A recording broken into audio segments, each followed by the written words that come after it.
That's so critical. You're supposed to know rather than we waiting for you. For some people, they may not. If you wait, they will never find out those things. But they need it in life, and so the conference is to do such a thing. For example, if I ask around the world today, males and females, which gender constitutes the greater population? It's possible we have division of opinion, but what do you think your opinion would be? For people that I have asked outside the conference, they indicated that the females constitute the majority of people around the world. But is it really true? You see the division of opinion. I've heard no, and I've seen people also shaking their head. so for some, the females constitute the highest population that we have around the world. So the question is, I feel that I'm a teacher. There are more females than males in this world. True or false? So let's see by hand those who say true and those who say false. False. I'm seeing only 2 hands saying false. Okay, 3. All right, but the other group, I counted more than 10. I didn't really count, but I saw more than 10. All right, but let's look at what has happened to the human population from the early days. Look at what has happened from 1950 to 2050. You realize that when we are looking at the global sex ratio that we expect in 2020, which was based on these projections, okay, we see that number of males per 100 females, okay, has kept increasing from 1950s all the way to even, let's say from 1950 to 20, it's going to increase from 1950 to 2050. What this diagram is showing is that from every 100 females, there were 99.3 females. But by the time we go to 1975, 3 years before Teacher Clifford was born, all right, the number of males had actually exceeded the number of females. And then again, we had 101.11, and even here 100 is still more than 99, which means that it's not only in 2013, in 2023, that the number of males around the world are more than the females. Even up to 2050, it is believed that maybe by 2050, it will be of the same. The ratio will be 1:1. But until then, right from, let's say, the 1960s to date, there have been more males around the world than females.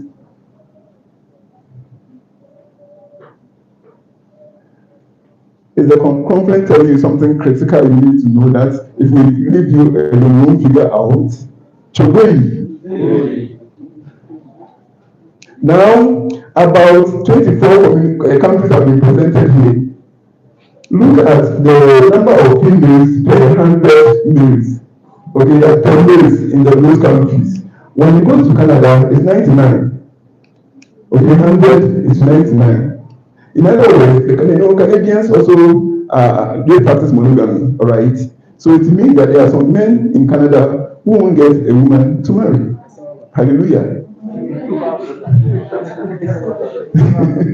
All right. Now we move to let's say Kuwait. Okay, there are 156 males to 100 females. In other words, there are so many men there who won't get wife if they are to marry from their hometown or their country. In actual fact, of the 24 who were presented, about 13 of them featured more males than females. If the reason for marrying more than one woman for we the guys or we males is because females are more in those countries, what would you suggest? And strangely, people who are in countries where they can actually marry more than one rather have more males.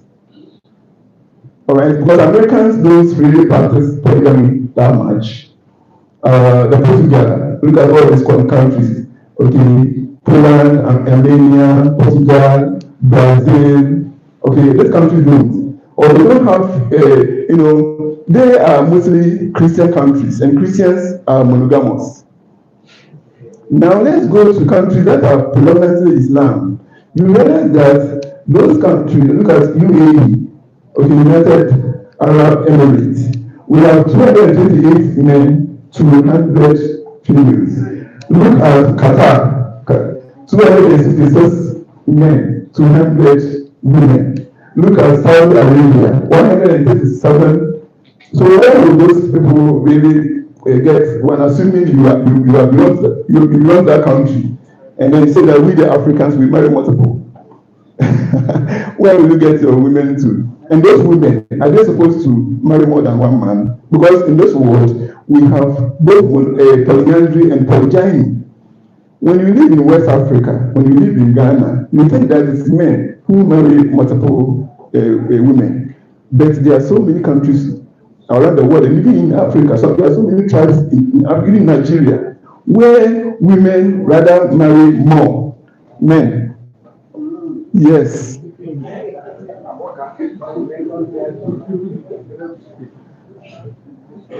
But assuming we wouldn't tell you this one here, we will figure it out for the rest of your life. And so that's the purpose of the Creative Wellbeing Conference, to tell people many things that you will not figure out. So according to recently released population projections, right, which is coming from the United Nations, the ratio will be 1:1 by the year 2050. But for now, look at what is happening. So the question is, so what has happened to the trend over the years? What has been happening over the years? Globally, the number of males has exceeded the number of females since the late 1960s. Globally. This does not mean that there are no countries where females are more. There are countries that they have more females. And even in some of those countries, there are places, for example, in Ghana here, there are places that the females are more than males. And there are places that males are more than females. Even in Ghana here, we have places, we have communities where the males are more. And that's also on condition that when we are doing census, we use the right people. Because in Ghana, people go to work as seamen for 3 months, they don't come. The people who do census, do they capture them?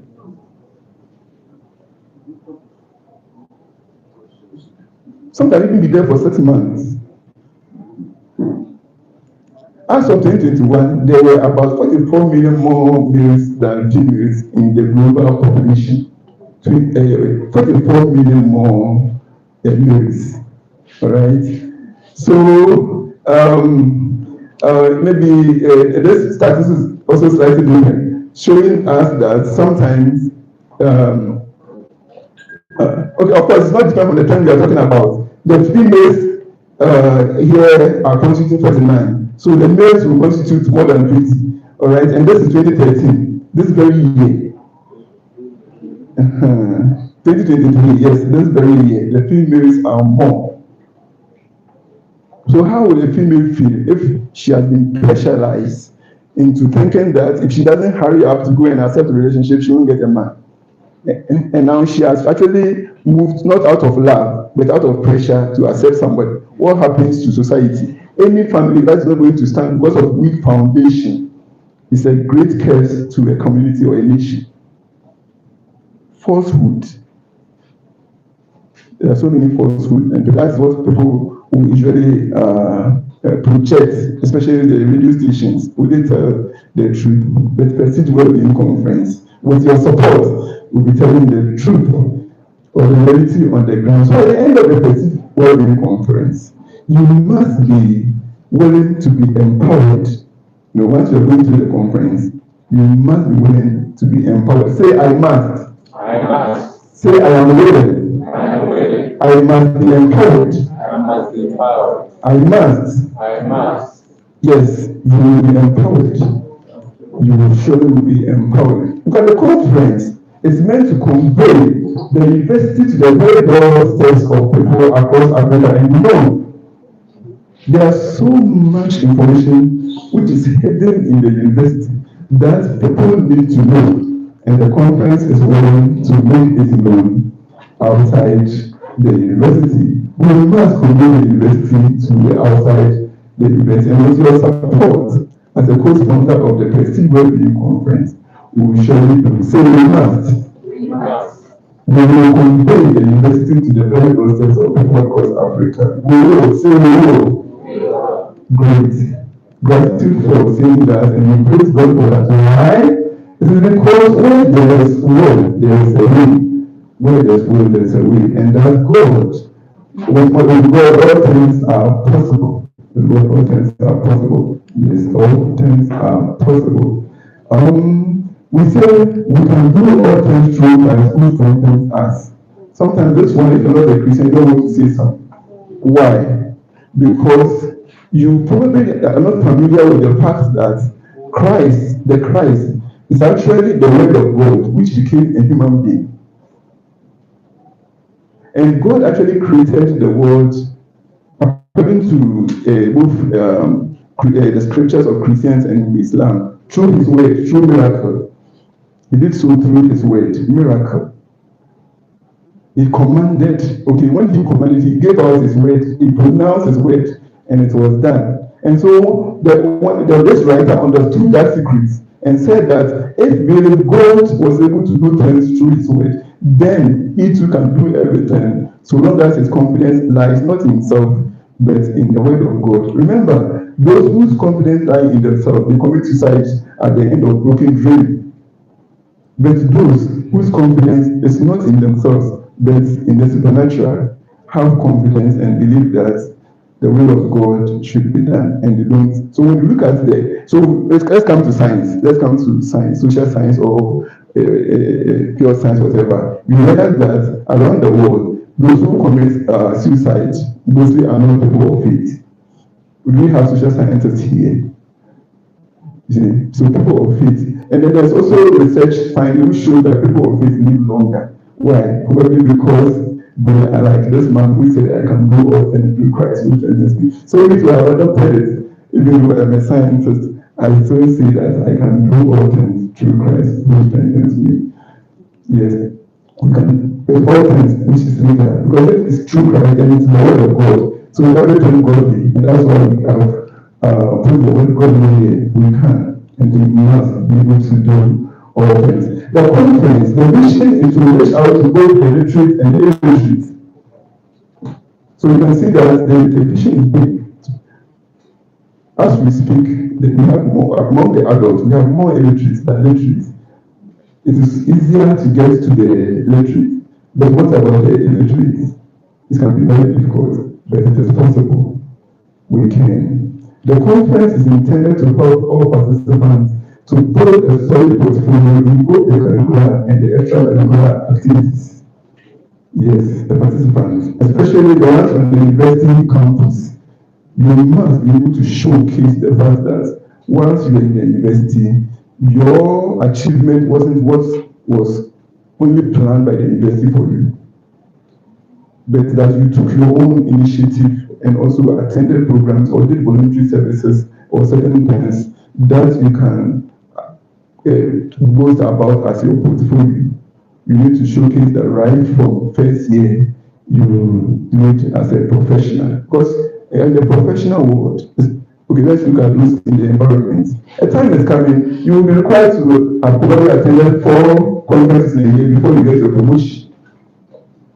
And so it's a good thing that you are doing right from here. This coming, or maybe it has even started. Maybe during the discussion time, I'm sure the managers here will talk about it. Because you have people who are from the environment. So we are supposed to leave no stone unturned. Who are the signatories of the conference? The first signatory ever was Professor Lawson of University. This man is more than 70 years, but he's still with the university. Why? In this life, if you make yourself indispensable, then you cannot really be dispensed of. You complain and say that they discriminate against me. and just like that. But probably you have not made yourself a pencil of honor. In the UK, if you've been there as a black man, you realize that you can sit in a train, nobody will sit by you. But at the same time, or in that same period, the president of the House of Lords wasn't a white woman, wasn't even a white man, it was a black woman. Why? How come your voice are black, you sit in a train and nobody wants to sit by you, and the president of the House of Lords is a black woman? Have you thought about something like this? It is because you made yourself useful. Wow, people all over the world will come for you. The last time when they were throwing banana to a Togo because they say he's what? Monkey, or he looks like monkey. And I'm told he even put some eggs. Okay. But you see, there in their country, there are young people who could play. How come they left off them and came for a Togo? He had distinguished himself. When you distinguish yourself, the highest authority will respect you, even if those in quote who don't matter despise you. Yes. Let us try, as we build our portfolio, as we grow, let us look forward to making ourselves part of the distinguished people in society. Dr. Ross in the Health Department of Public Health is also a signatory. Professor Ijaku is also a signatory. Professor is supposed to really be here today, but he traveled, he didn't come early last night. And we should understand. We should understand. We celebrate what we become what we celebrate. So we must understand that one day we get that same age and we understand some of the terms. Prof. is also a signatory, and it's actually a signatory to this very conference. The conference thematic areas have signatories of experts in the area. And that is why we don't have signatories for all the thematic areas. We also have Dr. Jones Osei. He is also a special chair and actually a co-founder of the conference. Then, when it comes to the event planning and facilitating, we have had so many. In actual fact, I do not have all the data. So when I was preparing this, that's why I'm saying it includes. It includes. So if you are here and you didn't see or don't see your picture, it doesn't mean you've been forgotten. So we have the MCs here. Mr. Samonti just arrived. Please we introduce ourselves. So let's please show my hand who is the Inti. Well, let's welcome Mr. Inti. He has served the conference right from the beginning, 2021. And then Miss Eunice Adokubi, she's now serving at the hospital at the Tafu area, rather than living here Tafu. Then we also have Sarah, she has also played a significant role. You can see DJ report myself. So I have to really teach a report and DJ report. I can be a powerful DJ. One day, when we do the conference and we canvas it with a dinner, you know what I'm talking about. So, and then so DJ Sakoli, he has also played a very significant role.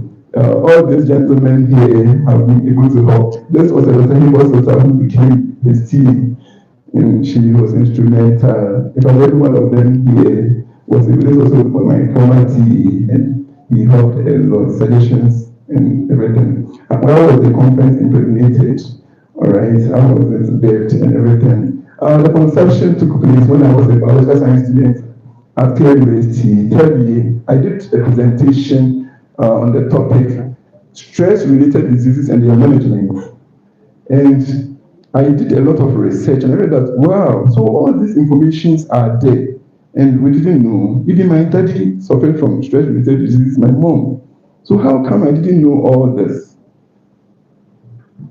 If that is the case, then I'll present it to the outside world. And so the first of the conference actually was on lifestyle-related diseases, or stress-related disease and their management. It was followed by chronic kidney disease in Accra, where about 32 churches came together and we organized the conference. And then again, to Ibekwai Presby Church also planned and invited the conference to organize for them. And then Obuasi has traveled on and on and on. Now it is on a very campus and university students are benefiting. Okay, so all these are universities, and some of them are here. Some attended the previous conference, we captured them, and they are here again. Thank you for coming again. Yeah, so all these are. So now university students are actually benefiting from the conference. But before the university students came, it was a community time where we could organize the community there back. So you can see the PowerPoint, the very PowerPoint we are using from here, and at a very remote area, where when the elderly people sit in front, and then the rest they stand and they listen to the conference, the Breastfeed Wellbeing Conference. So it is both for students, the local community. Sometimes just a small group. I remember I went to a place, I told this man what I want to talk about. And then the man gave me a way that's supposed to be presented. It was so superb that I made him do the presentation. And at the end of the day, the achievement, wow.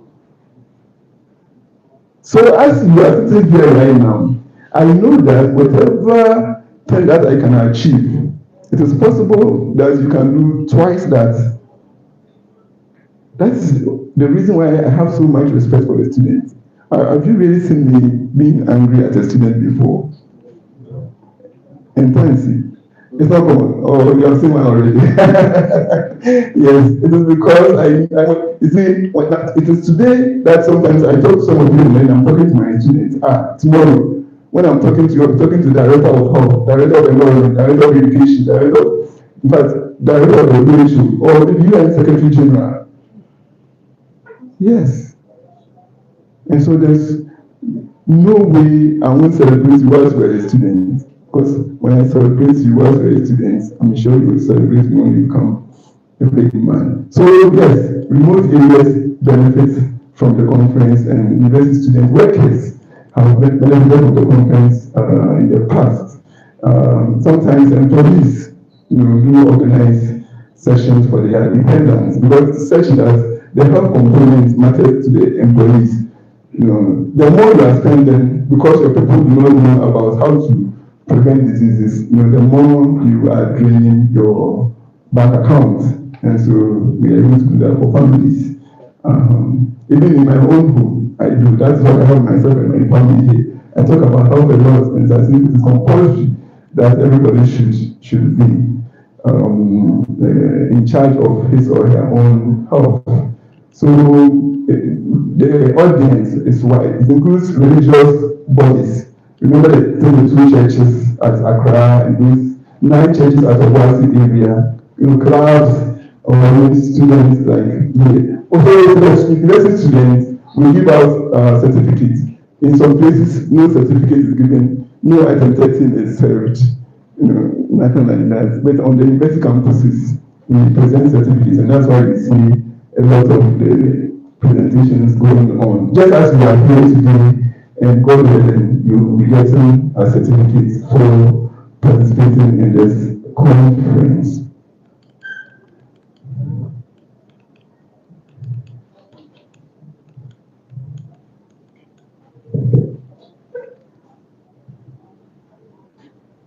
All right, so the nation's well-being promotion management, yes, the nation's well-being, it matters to us.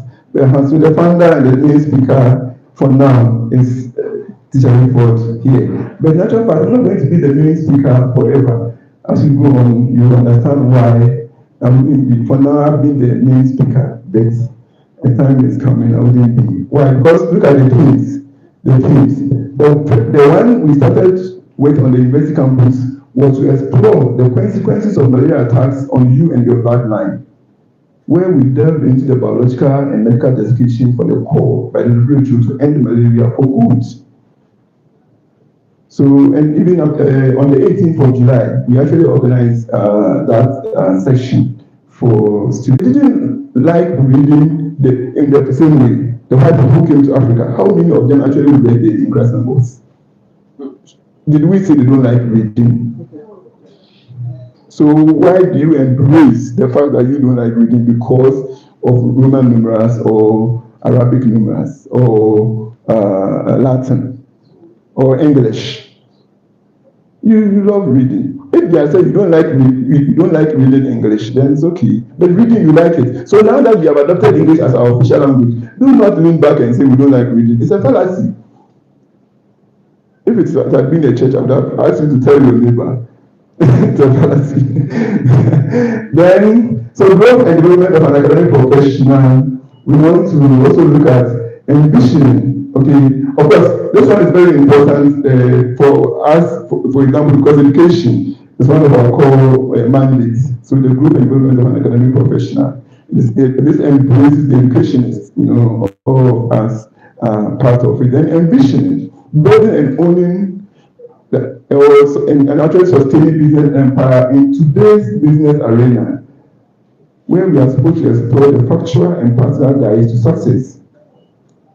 Ambition, building, owning, and sustaining business empire in today's arena, exploring the factual and practical guides to success. Who would like to take over this? Agriculture, natural resources, health, and development. Bridging the research policy strategy divide. There's so much which is hidden in the journals, which sometimes are not factored in the policies, which are sometimes not part of the strategies. By strategies, we mean the methods, the programs which are in place. So many programs are drawn up since the knowledge of research findings. Why? We need to bridge them. So we seek to do such a thing. Building a world-class school for exceptional education. Building a world-class school for exceptional education. Principles of marketing, branding, and other aspects of sustainability management. It's also one of the things. In other words, we have so many, building a solid family in the contemporary world. Building a solid family. Remember, for the family is the foundation of every society, of every clan. Okay, so in this world, looking at how things are going, okay, we have to explore the perfect enemies of the family and how to overcome them. Investing in real estate, the realistic lesson from the storyline of the book of Genesis, a message to the present-day pagan, atheist, Muslim, Judaist, and the Christian. So there are so many thematic areas that we have and we seek to explore them. The question is, so what is the Prestige Wellbeing Conference about? The name Prestige has to do with respect, status, standards, teacher, esteem, reputation, and things like that. All these are enshrined in the conference. And the well-being, we mean something that would bring joy, comfort, security, and etc. Okay, to you. And then again, about meetings, so symposium or sometimes colloquium itself. But most of the times it will be a conference like the type maybe we have, but we could also do colloquium itself. Who brings the Prestige Wellbeing Conference to you? That is the question. Who brings the Prestige Wellbeing Conference to you? It is brought to you by Prestige Health and Wellbeing Services. Prestige Health and Wellbeing Services is something that was actually founded by myself and registered in 2013. The objective is to help get a business name to be able to do or reach out to the world, because to brand any idea, you need a name, and so we have that as a business name. It's not a profit-making organization, and so the sponsorship actually comes from individuals, including some of us here that we are supposed to appreciate today. So in collaboration with EH Media GH, this is actually a YouTube channel which promotes the activity. So as we speak, we are live on the YouTube. And then Tolibo Trees is the organization that serves the refreshment for the conference. Then we also have the FDH, Friends of Daniel Hilford. In fact, as soon as you attend the conference, become a friend of Daniel Hilford, and you need to be appreciated for being a friend of Daniel Hilford. Friends of Daniel Hilford are those who donate to help support and sustain the conference, so that we don't increase the price that often. So those of you who were here from 2021, you read that until this year, okay, the price actually revolved around the same time. It was friends of Daniel Hifford who helped with the differences. So we call them the co-sponsors. I think at this moment we would like to honor two of the co-sponsors of the conference. We have a certificate that we present to the co-sponsors of the Prestige Wellbeing conference. And so probably we'll mention your name if you are here. To help us do the presentation, who will we call on to help us? By the grace of God, we have a gentleman who is so close to me right here. Do I have your permission to invite you to help us deliver this presentation to the co-sponsors of this very conference that we are enjoying today? Yeah, thank you very much for coming. So please be here. I think when they come, they will send you from Zulu, and then the professional is here. Wow, it's also actually a co-sponsor of the conference. Let's give him a hand, please. He's really a true blessing to us. We want to invite Mr. Abraham Mensah Tasimbo. Mr. Abraham Mensah Tasimbo. All right, so we couldn't make it today.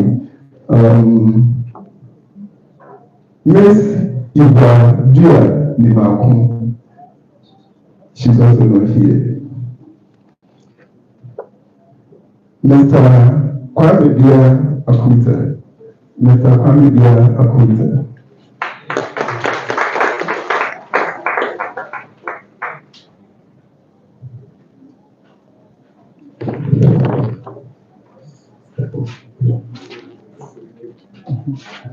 Okay.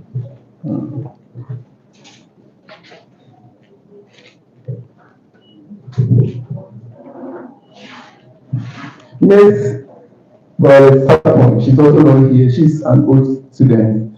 Mr. Samuel, the MC, is actually also a co-sponsor of the conference.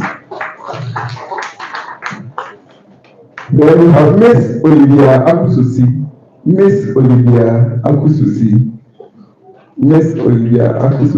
She's so cute. And she has been a blessing to us. Miss Linda Abu from Natural Resources. And she also couldn't make it today. Miss Hawa Wanib Sambien.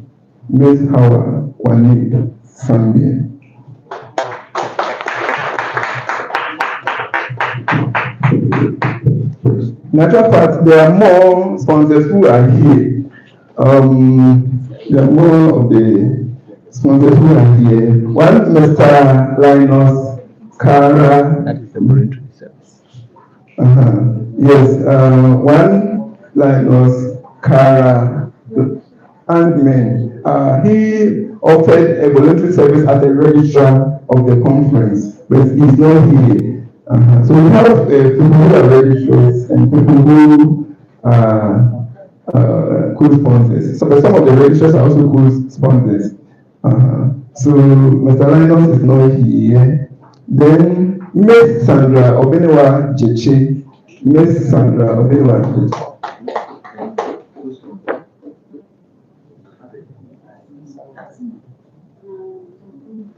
Tasimbo. Okay, he's here. All right. So Mr. Abraham Mensah Tasimbo. Then Miss Sandra Obenewa Jeche.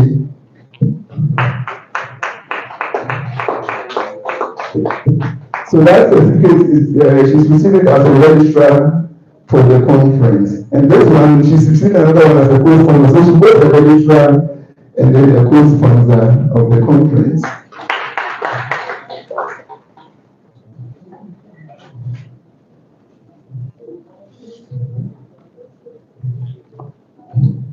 Then Mr.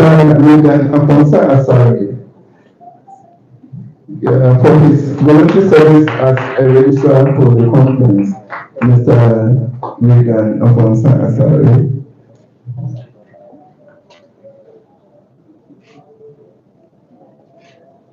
Then when Mr. Samuel Nakara, from agribusiness, a co-sponsor of the conference. I have seen the photographer. Who takes the photographer? Physician, heal yourself. Well, one Mr. Stephen Owusu Secretary. Mr. Owusu Secretary. Let me give you a hand.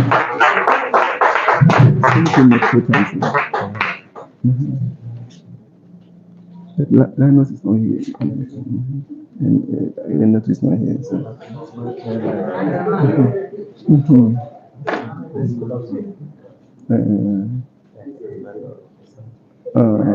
Okay, then we'll attend to, or maybe check it. But if it's not there, then we'll attend to the next time.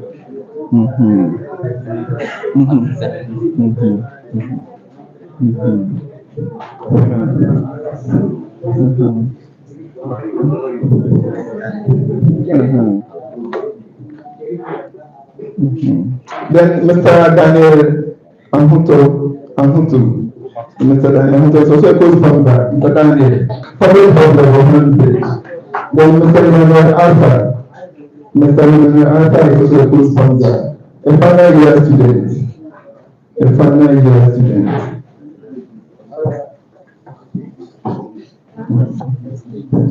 So, Mr. Emmanuel, okay, I think this one. Okay, this one, Mr. Okay. So, sorry.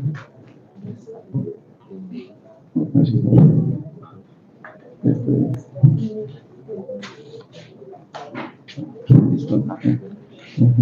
Then Mr. Jacob Adongo, a co-sponsor of the conference. Mr. Jacob Adongo, a co-sponsor of the conference. Mr. Adongo is not around at the moment. I'll mention. Mr. Emmanuel Asante. He's also a member of the media, Mr. Asante. So he's the one holding the camera right now. Then Mr. Bernard Ifa Eji, Integrated Science Level, Mr. Bernard Ifa Eji.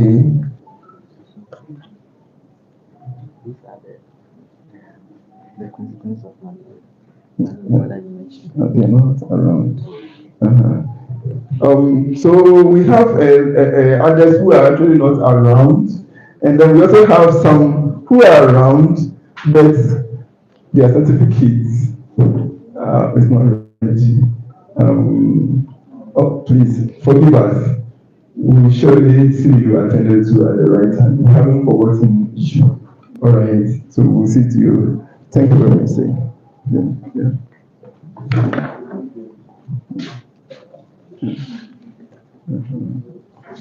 So we go to the main presentation, but you have to do the academic song first. Or you have to pray the assembly or something. Yes, I think they should be here.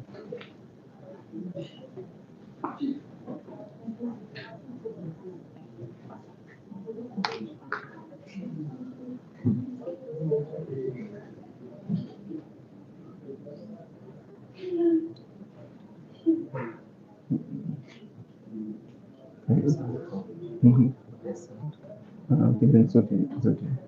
So let's go straight to the presentation itself. Wait, let me set it to 0 before.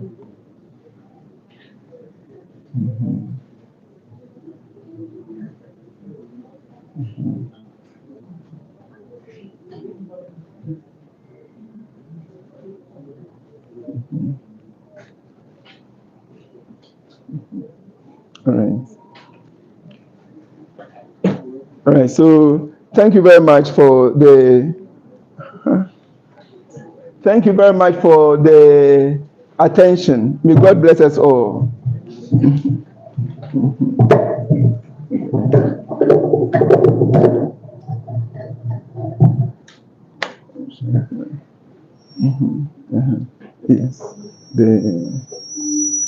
We start the presentation.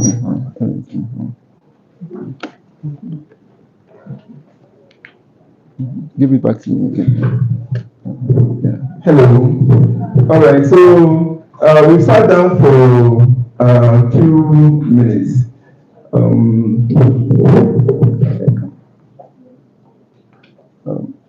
Can you connect the computer to the there's Bluetooth. Okay. It says we can.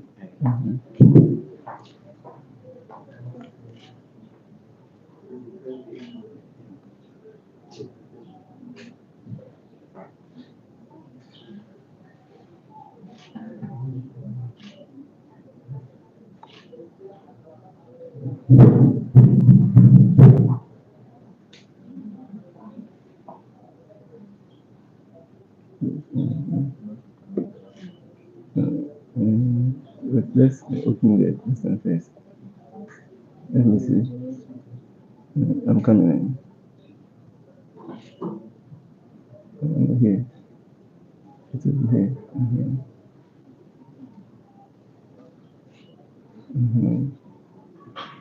You saw it.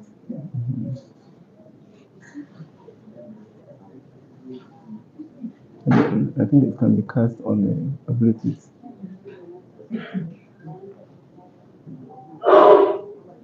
It is playing. Is it loud?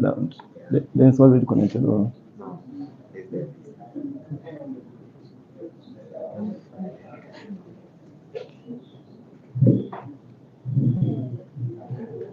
All right, so at this moment, because we are in the world of academics, we want to do the academic song. It is in Latin, but as it plays, you will see English translation on it. It will afford you the opportunity to sit down. It will maybe be on your feet for a few minutes as we begin with the main activity for the day. We are almost the 4 o'clock as we indicated. We have to try as much as possible to be fast enough.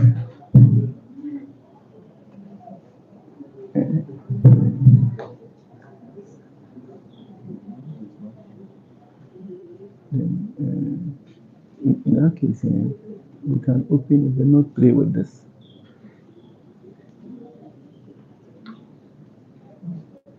Was it not loud enough?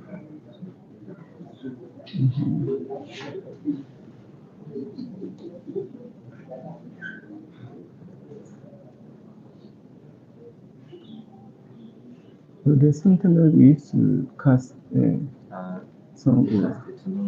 And when you cast, it's long.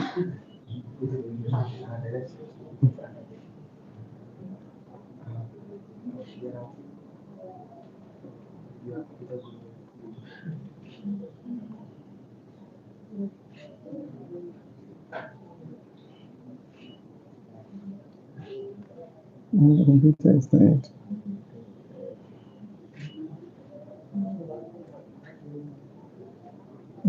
That is.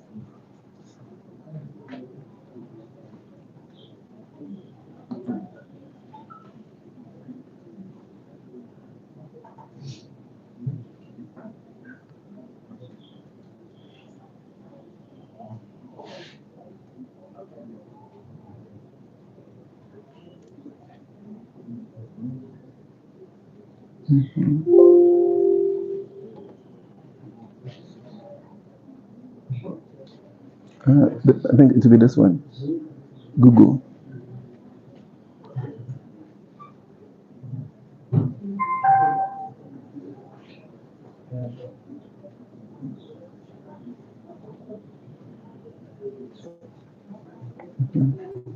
All right, so let's be on our feet as we play the academic song for a few minutes.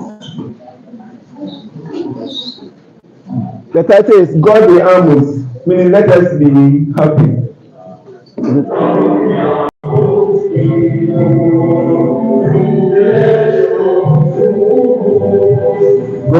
almost 82. Togetherness don't slow. Post you post molestation,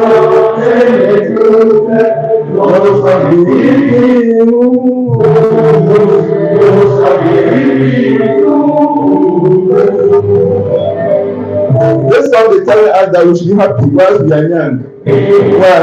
Because the life is short. Very soon the earth will come for us. At the point, it is asking, where are those who lived before us? Where is my mom, my grandmom, my dad? Where are they? Perhaps maybe somebody's great grandmother is no more. They have already seen what is meant by to probably go to heaven or hell. Yes, they have seen it. It is a mystery, but to them it is no longer a mystery.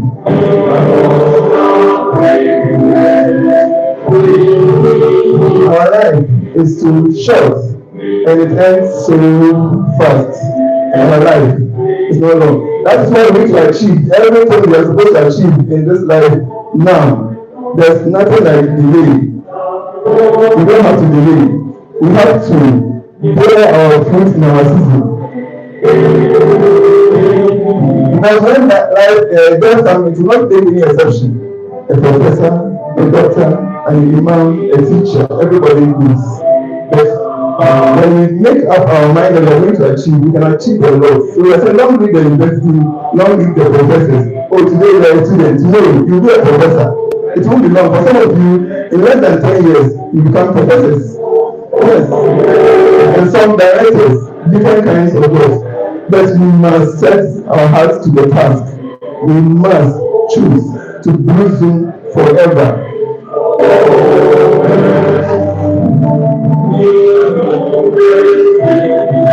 Long live the girls. Yes, we are praising the girls. Long live the girls. They are so gracious and beautiful. Look at the men next by you. You will see that they are very gracious and beautiful. Gracious and beautiful. And then the women, they are tender and very much love. They are work of love. Sometimes I don't understand why a man will want to marry a man. Sometimes I don't know why a woman wants to marry a woman. Is a woman handsome? Have you seen a beautiful man before? I don't know for you. But whatever the case is, long live our country and those who rule over it. God give us the best of people. God grant us the best of people. Long live our town. Some of you are trying to go to the whole town because of witches. Witches can travel to abroad. So don't hide here. Go back and make an impact.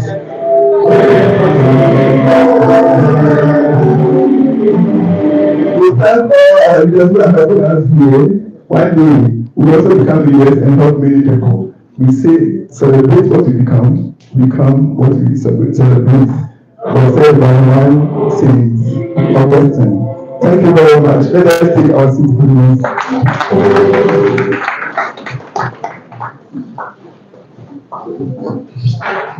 Yeah, so health wise, we have achieved something. We've made our blood to flow, and so prevented the likelihood of thrombosis, especially for those of us in our middle ages. We thank God so much for knowledge. It has been written in the last days, there shall be increase in knowledge, and so we know that it is good. In those days, when we look at women, we're so dependent, and it is as if a woman must depend on a man to buy food, to buy food, to buy water, to build a house. And that is why we marry women. Or we in Africa want to marry many women. But the truth is that today, there are so many women who are far richer than their husbands.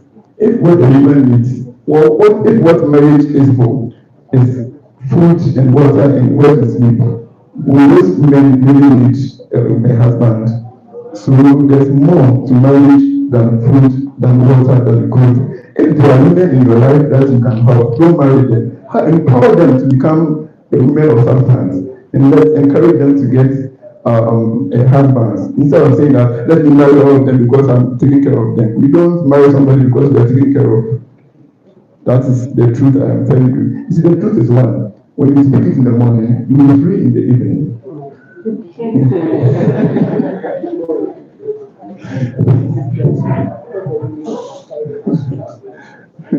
All right, so we thank you so much for your patience and everything. We've actually taken out of your time, but I'm sure we'll make a way out soon. Today we are looking at environmental, occupational, and public health risks, which are associated with synthetic chemicals and natural toxins.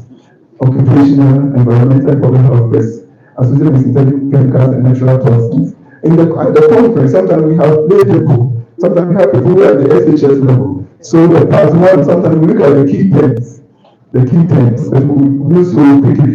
What is meant by a chemical? We are looking at any substance that has a defined composition, any substance. Maybe as we go on, we see example, we see example of what is meant by a chemical. Okay, so when we say it has a definite composition, we mean that a chemical is always made up of the same thing.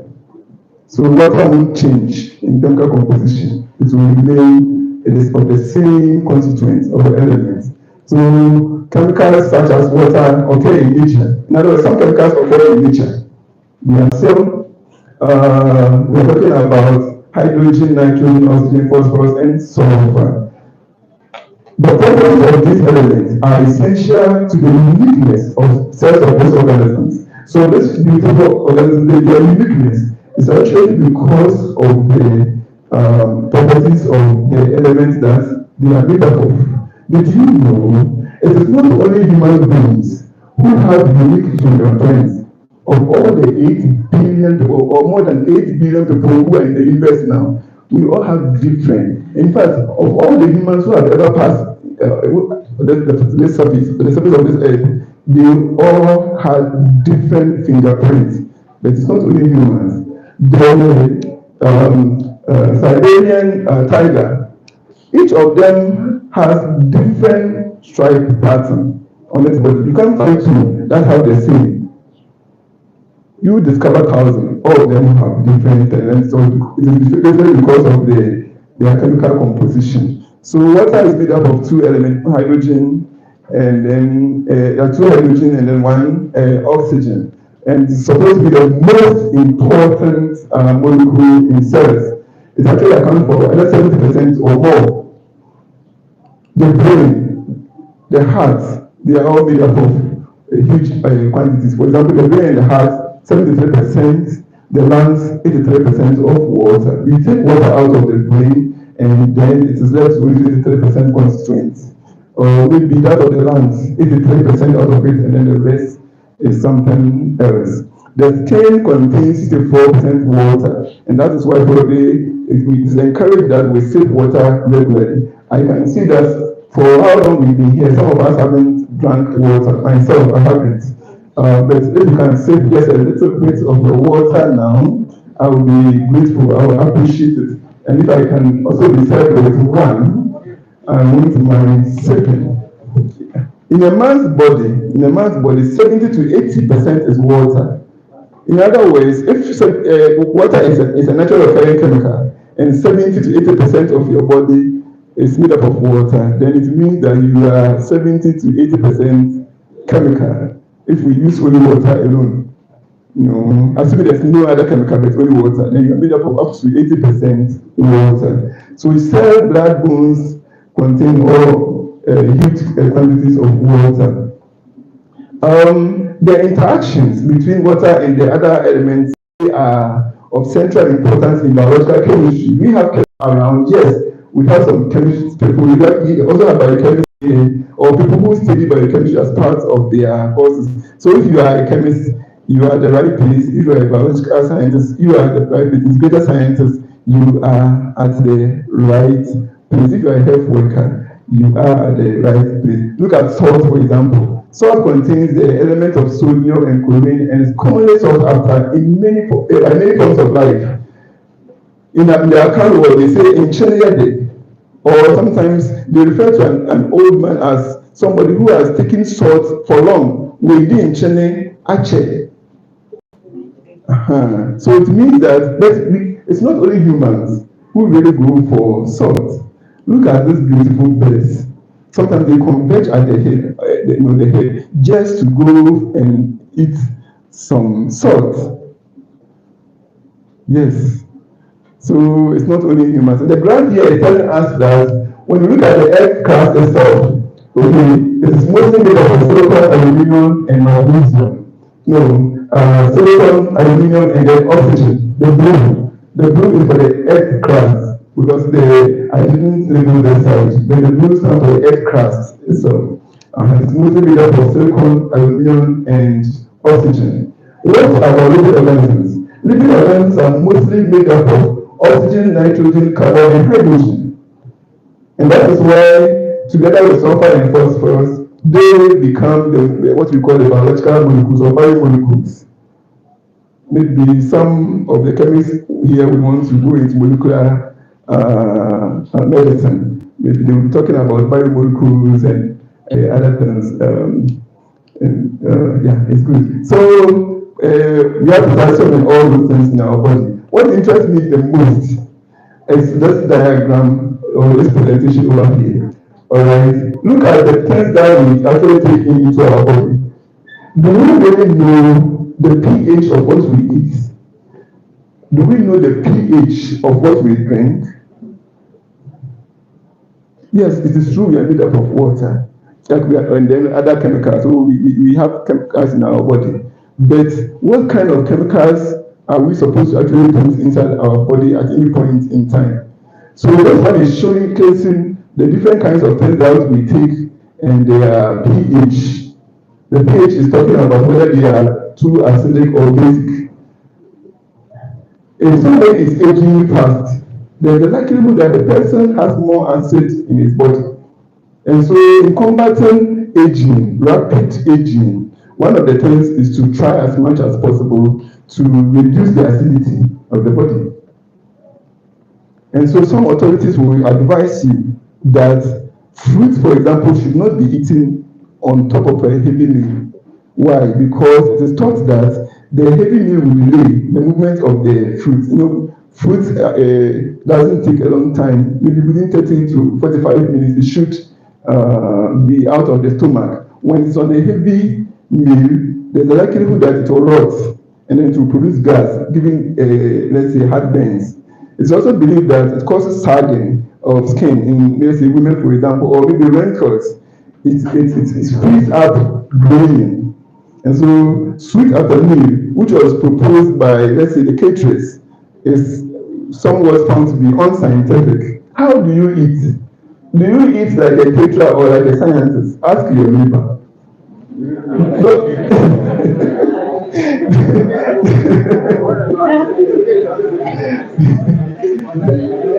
As for me, I'm shy to ask a neighbor. But we will either eat our food as medicine or medicine as our food. So, which one do you want? To eat your food as medicine or medicine as your food? Yes. Yes. So there's always the right way to do things, and if we really learn, we will. But I'm telling you the truth that you could live all your life without knowing that the more acidic you become, okay, the faster you will age. But another truth is that when you become too much acidic, there is problem. We call it acidosis. When you become too much of let's say alkaline, okay, then we also call something alkalosis. Both are of health concern. They are life-threatening situations. Yes. So the truth is that health of living organisms necessitates maintenance of the pH of body fluids within narrow limits. We need to maintain our pH within narrow limits. Human body normally has a pH of 7.4. In other words, our body itself is slightly basic. And so if there's anything that we want to do, then we should try as much as possible to maintain our body around 7.4. But if pH really drops below 7.0, acidosis will result. If it rises above 7.8, then alkalosis will result. And both situations I have indicated earlier on that they are life-threatening situations. The human body, thankfully, the human body possess what we call built-in mechanisms to prevent pH changes. It has it. But when you overstretch the mechanism or the system that controls the mechanism, then it won't be able to work. Remember, some of our body cells, when as they die, we're able to reproduce. Okay, for example, our red blood cells are meant to last for 120 days, and then maybe we have to regenerate it. Even liver cells, some get damaged, and then we replace them naturally, sometimes not even with medication. But when the rate of, let's say, destruction exceeds the rate of regeneration, then a medical condition can result. And that is why we are here to explore some of the ways that we can manage some of these things first for our personal lives. Because the first beneficiary of the company should be you as an individual, then your family, before your community. Remember I said that, do not be afraid to go to your hometown. Because witches, can't they travel to abroad? They can. So any good thing that you can do, you must. If you have a good reason why you want to go, it's okay. But if your reason is because of witches, then I'm afraid. So, but the question is, what is a toxin? Okay, we've talked about chemicals and the fact that our body is made up of chemicals, but that the chemicals should be maintained within a certain pH. Let's say 7.4. When we become too acidic, we age too quickly. You know, and when we become too basic, it's also a threatening life condition. Okay, so what is a toxin? A toxin, we say, is a poisonous substance produced by living cells or organisms. A poisonous substance produced by living cells or organisms. This is how biological scientists define toxin. A poisonous substance produced by living cells or organisms. Toxins are nearly always proteins that are capable of causing disease on contact or absorption with body tissues.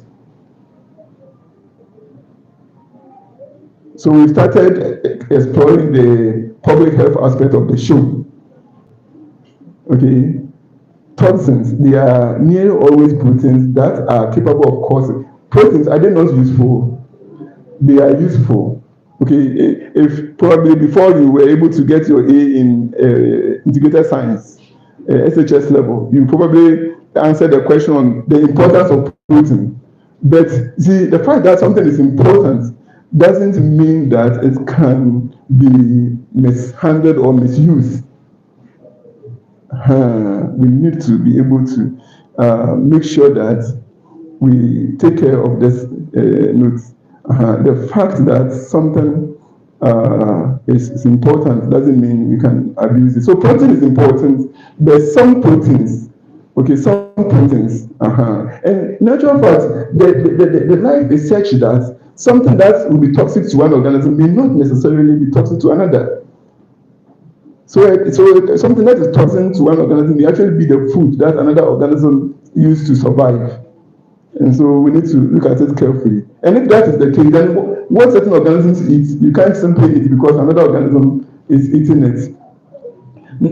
We said that we want to talk about natural toxins. What are they? They are toxic compounds which are naturally produced by living organisms. So natural toxins are natural. Natural toxins are natural. They are not harmful to the organisms that produce them, but they may be toxic to some other organisms, including humans when we consume. They may include what we call phytotoxins. So when the biologists say phytotoxins, or the agriculturalists say phytotoxins, okay, they are talking about toxins that are produced by plants. The same group of people, the agriculturalists, talk about mycotoxins. They study a course called mycology or plant pathology, and they talk about mycotoxins. So myco has to do with fungi. So mycotoxins are toxins which are produced by fungi. But we have different kinds. So normally the name is associated with the organism which produce those toxins. When we talk about risk, what do we mean? The probability that something bad will happen, as simple as that. And when we look at those risks, they encompass uncertainties regarding the effect or implications of an activity relating to something which humans value, often focusing on negative or undesirable consequences. What are some of those things that humans value? They may be their health, their well-being, the properties, and things like that. So all these things can be affected by certain risks. We have environmental risk. What do we mean by that? We mean that when we say environmental risk, we mean the likelihood that some environmental incidents will occur. Why? Because there may be deficiencies in waste management, there may be deficiencies in waste transport, and then waste treatment or disposal. So several pollutants may be released in the process when those deficiencies are there, and they may cause environmental threats or harm, or even threat to humans as they pass through the environment. So environmental risk result from environmental hazard. So what is hazard? Okay, and then all environmental issues. I'm sure we'll talk about hazards shortly.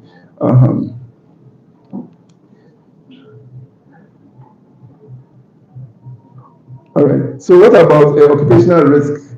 Occupational risk. They are actually risks associated with one's job. For example, somebody's risk may be because the person sits down for too long, and then the person may suffer a risk. I'm seeing people that I presume they may be husbands here. All right. So let me check just one physiology. You know, it is not really good for somebody to sit down for too long. Why? Because we have some core muscles that can suffer what we call disuse atrophy. As in, disuse means you are not using them. Okay, and once you are not using them, you are going to lose them. Atrophy is like lost. You are going to lose those muscles. And some of them, when you lose them, even exercise won't bring them back. And so we need to strengthen and maintain them so we don't lose them at all. And that is why, and some of those are part of our core muscles, especially our gluteal muscles, like the muscles on our thighs, or maybe in between our thighs, on our waistline, and things like that. We need to maintain them, or maybe the muscles in our core, we need to maintain them carefully by moving. So what about maybe work that requires that we sit down for long hours?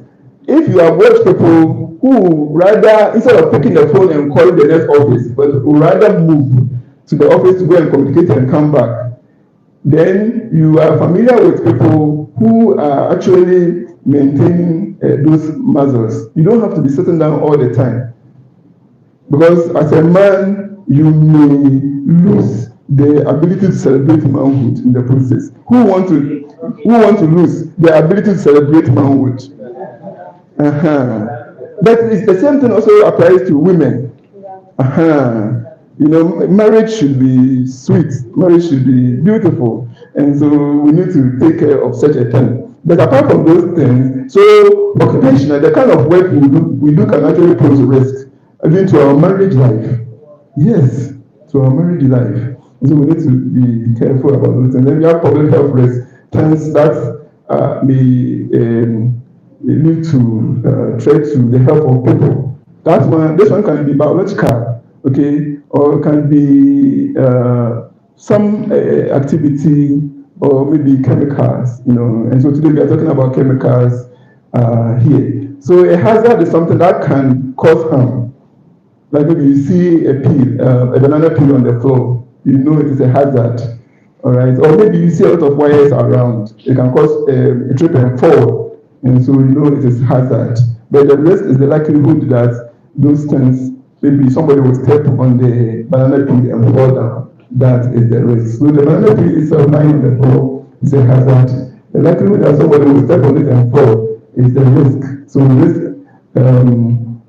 is the chance, or which whether it may be high or low, that any hazard will actually cause something to happen. We are saying that we want to bridge research divide. What do you know by research? Maybe those who are not familiar with the university community, those who are not university students or something like that.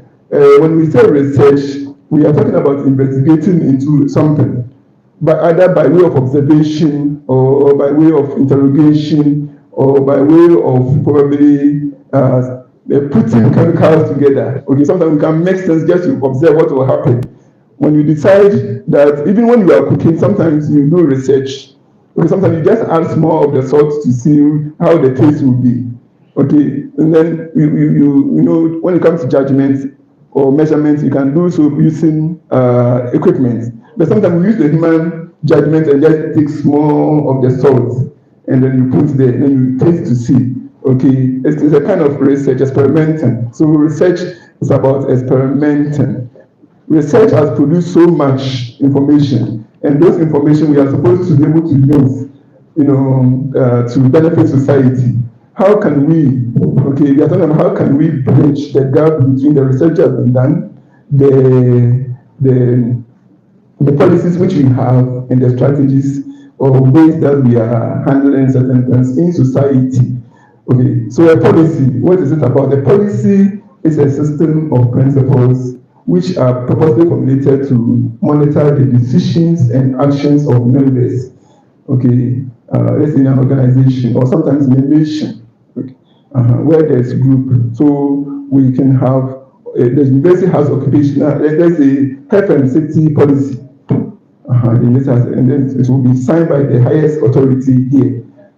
So it is about how the university seeks to handle certain risks on site. Then we could have what we called strategy. That is how we want strategies about we formulating programs to make sure that the purpose of the policy is achieved. So we formulate policy and then we come out with programs. And then as part of the program, we have objectives or targets, and then we want to achieve. So we want to see how we can bridge it while we do this discussion. So remember, I have said this before, strategy is the method which is implemented. We are made up of chemicals, so we shouldn't be surprised at all. In fact, all of us come into contact with chemicals as part of our normal life. As part of our normal life. Even today, when you decide, or you right now, when you decide to take a sip of water, you have decided to take in chemical. So we come across chemicals all the time. That's why we are asking where and how. Through the food and the drinking water which we consume, or the product which we use at home, school, or workplace, or through contact with the environment, maybe the air, maybe because we breathe in air, or maybe because we touch. Sometimes you can just touch wall or maybe a surface, and then you come across chemical. Or sometimes due to, let's say, an incident, maybe there's a spillage somewhere, and then chemicals get into our environment. Virtually, every manufactured product involves the use of chemical. Every manufactured product involves the use of chemicals. And so those chemicals may be those which are associated with. Hello.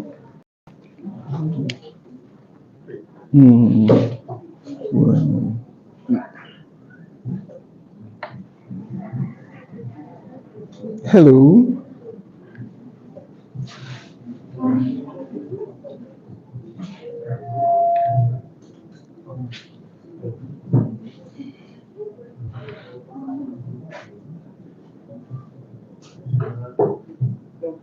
I think your voice is loud.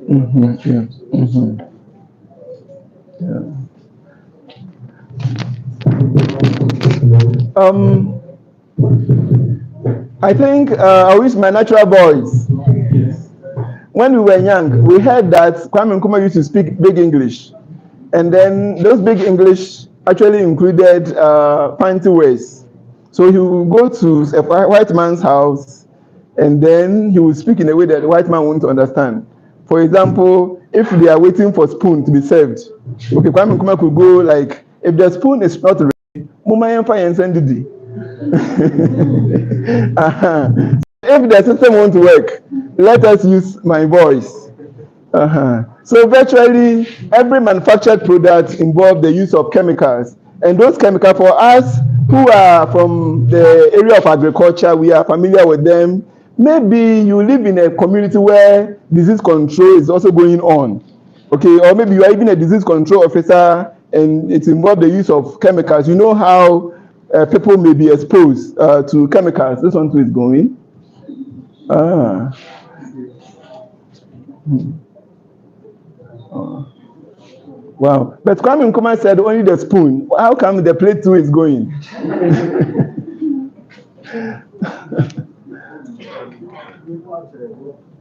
Wow.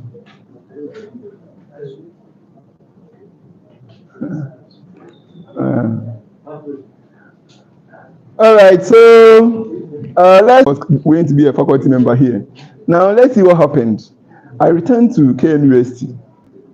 I was in Katanga Hall.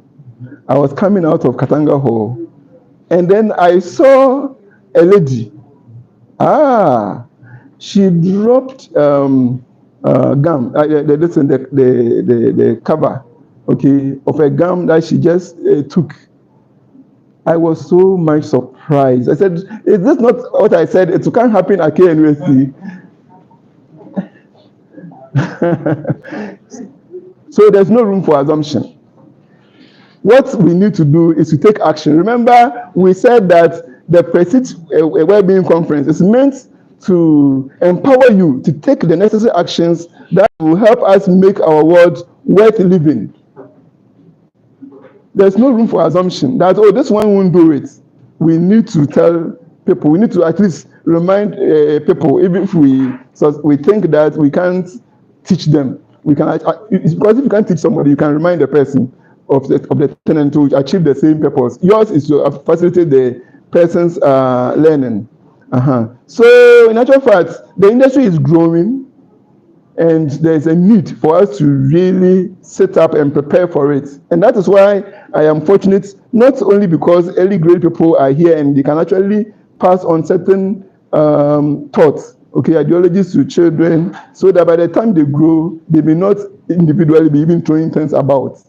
But it's also important that the environmentalists are here. The occupational health and safety people are here. The public health people. Do we have epidemiologists here? Disease control officers here? What about the integrated, the scientists? Are they not here? You see, so this conference has the full picture of everybody, the agriculturalists, the extension officers. People, some of you will become extension officers, and you'll be useful to us. Okay, what about natural resource people who become rangers? They will be in direct contact with people, and they must be able to be great ambassadors, because what we need is ambassadors. Why? The industry is growing. The hazards associated with them, the risk that the growth may come with, will also increase. So chemical sales, for example, are projected to almost double from 2017 to 2030. Double. In fact, the production and use of chemicals continue to grow worldwide, particularly in developing countries. Now take note of what is happening now. Okay, more chemical developing. What are they developing? Okay, look, the development includes the development of the brain, or the development of the capacity of the brain. The brain is so sophisticated that you don't have any chemical that any computer that's as powerful. But there's a likelihood that so many people, 100,000 different chemicals which were being used globally about 3 decades ago. In 1994, it was found that in the US alone, about 70 different chemicals were being used.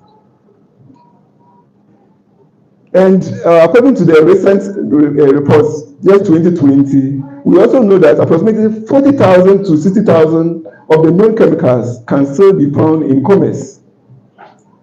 So it means we have a lot of chemicals in the system.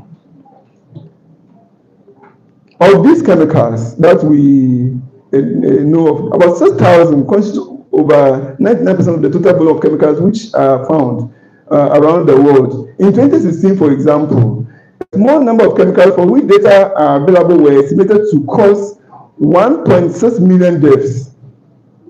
1.6 million deaths. And then again, what are the the causes of these deaths, are they preventable or things like that? Anyway, we know from literature that the deaths resulted from diverse health outcomes like poisoning, heart diseases, chronic respiratory diseases, and cancers. Cancers.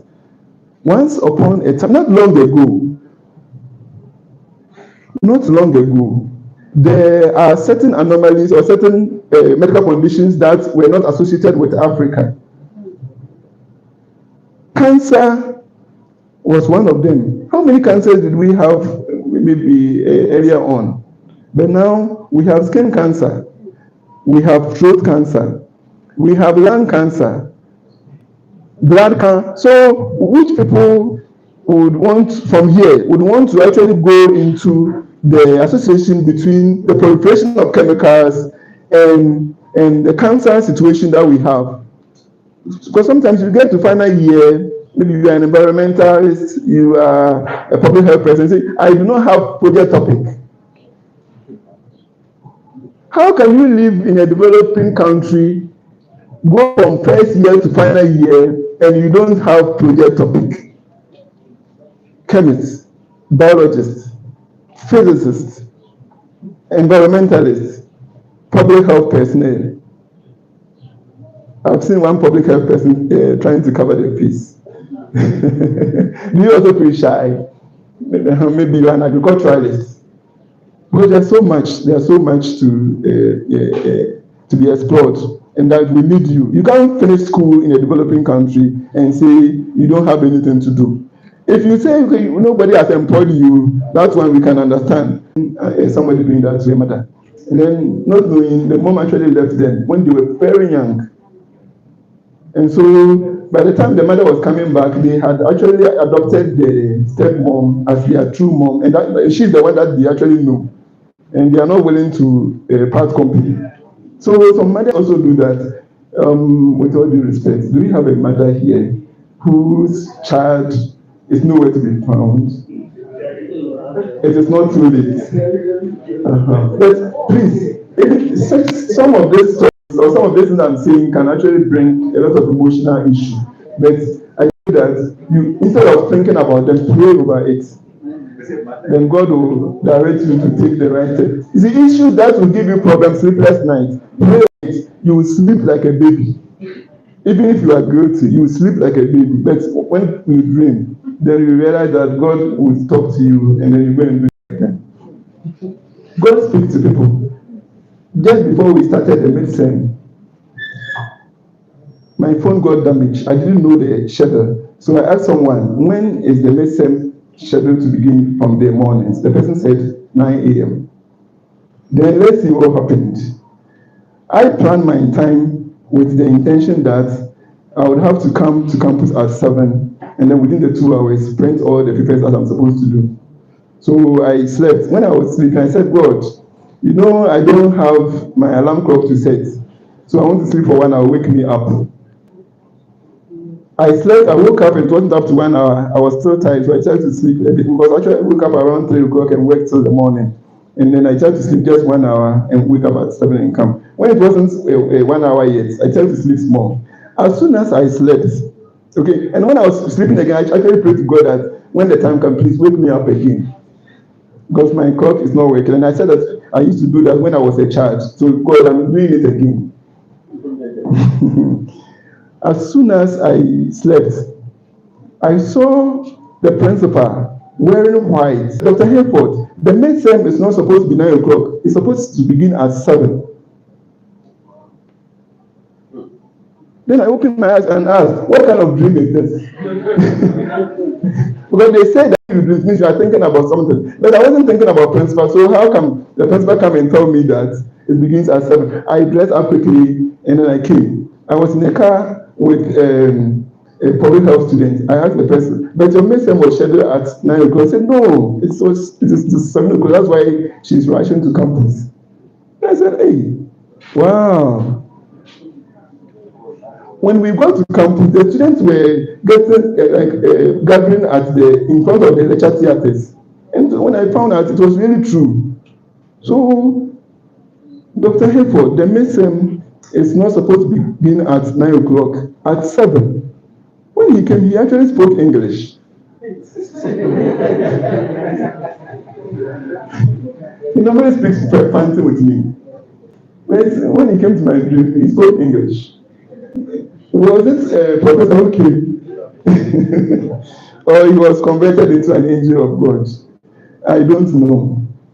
But the truth is that when it comes to terrorism, conflict, and all those things, chemicals play a significant role. And if people are poisoned with certain ideas, you can't tell what they can cause to society with chemicals. And so synthetic chemicals, as we have, it's quite problematic. And so we need to be able to look at them carefully. We need people who will go into, experts who will go into things that will help us. And these ones, as we go on, you have to put our time. Wow. Because there's more. Because the agriculturalists should get their portion of the story. The environment people should get their portion of the story. Anyway, I will share the slide with you. Because I haven't written a book, normally I have to give something. So, in actual fact, when you come, and you can actually do the presentation anyway. When I give it to you, you can do anything. Even the book, you can reproduce parts maybe in your PowerPoint presentations or things like that. And then you have the permission. Because normally you have to write to the author for permission. You are granted, so those who have the malaria book, you are granted the permission to actually use it to do advocacy or whatever thing that you want to do. Unless if you want to maybe produce and sell, as in the book itself, okay? But you can actually make extraction from it. As you read and get ideas, you can actually write another book from it. But as if you read it carefully, you see that there are so many issues that are emanating. You should be able to write out of it, and you can pay royalty to support the conference. All right. Yeah. So when I give it to you, it is yours. Remember, the citation that I'm making shows that the content is actually not mine. I have actually also cited some people. But what do we want? That the society may go on with.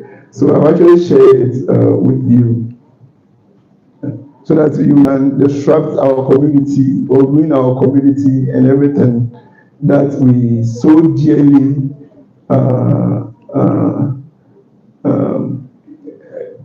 have in our community or in our heart and things like that. So I think we'll skip some of the statistics and then talk about a few other things.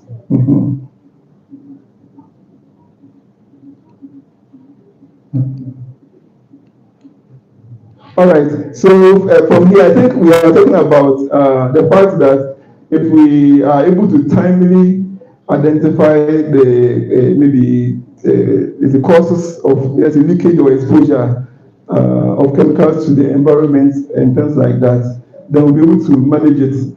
And that those analyses may have things that we say toxicological analysis, epidemiological analysis, environmental, laboratory, and clinical. Do you realize that each person here can actually probably have something to do with reference to this? You see, when it comes to toxicological, somebody who is a biological scientist can become a medical toxicologist. Even a medical scientist too can do their postgraduate study in medical toxicology. Public health people can major in toxicology. And then epidemiology, a biological scientist can become an epidemiologist. So you could become an epidemiologist with reference to synthetic chemicals and natural toxins that we are talking about. Environmental health people, those who are into laboratory or clinical sciences, okay, can be, nurses can do their PhD in epidemiology and become experts also in the area. Why? Because in those days when 80% of chemicals were used somewhere, we suffered more than 50%. Now that we are producing mostly, don't we need experts in these areas? That analysis, we want to know where it is. So that I want to know. All right. The attendance list. It says It hasn't gotten. So if you have it at your side, you can let the protocol officers have it.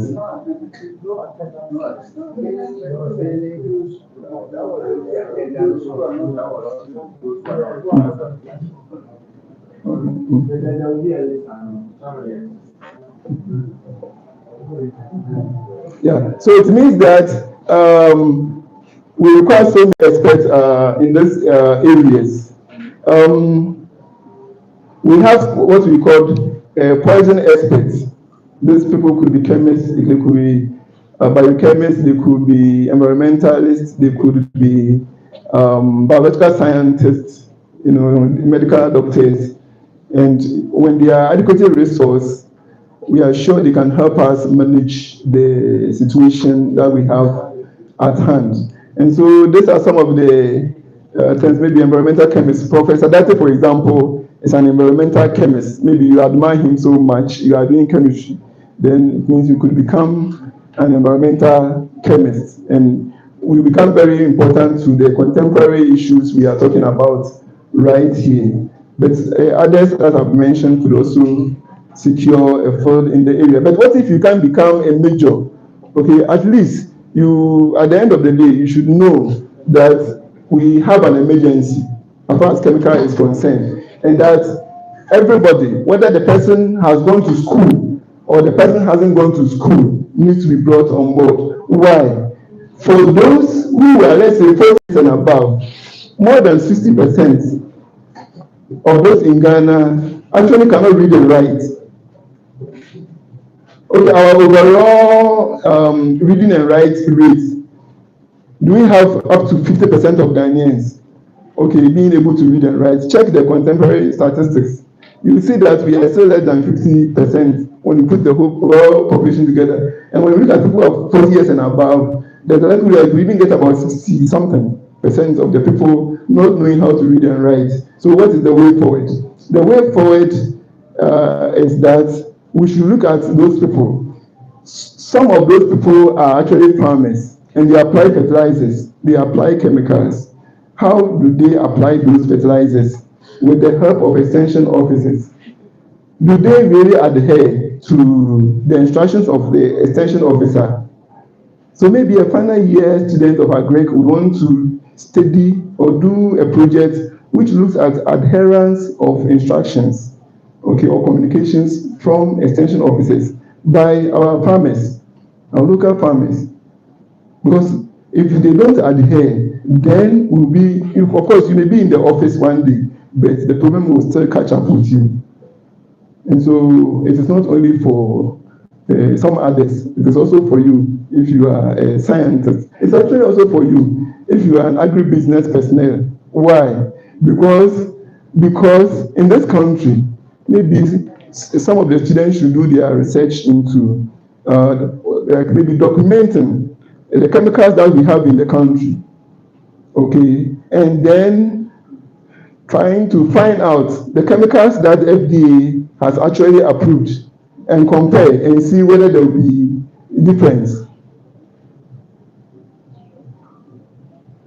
And this one, sometimes you can even team up the social sciences and the pure sciences, if they are Greek, can team up and do.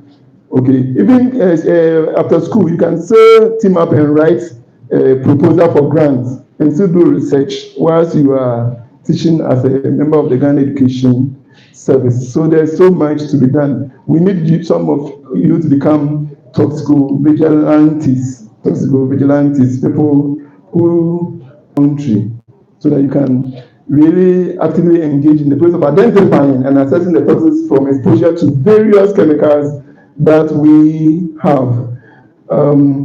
The WHO has actually indicated some of the things that need exploration. The consumer products, the things that we eat, some of the things that we eat,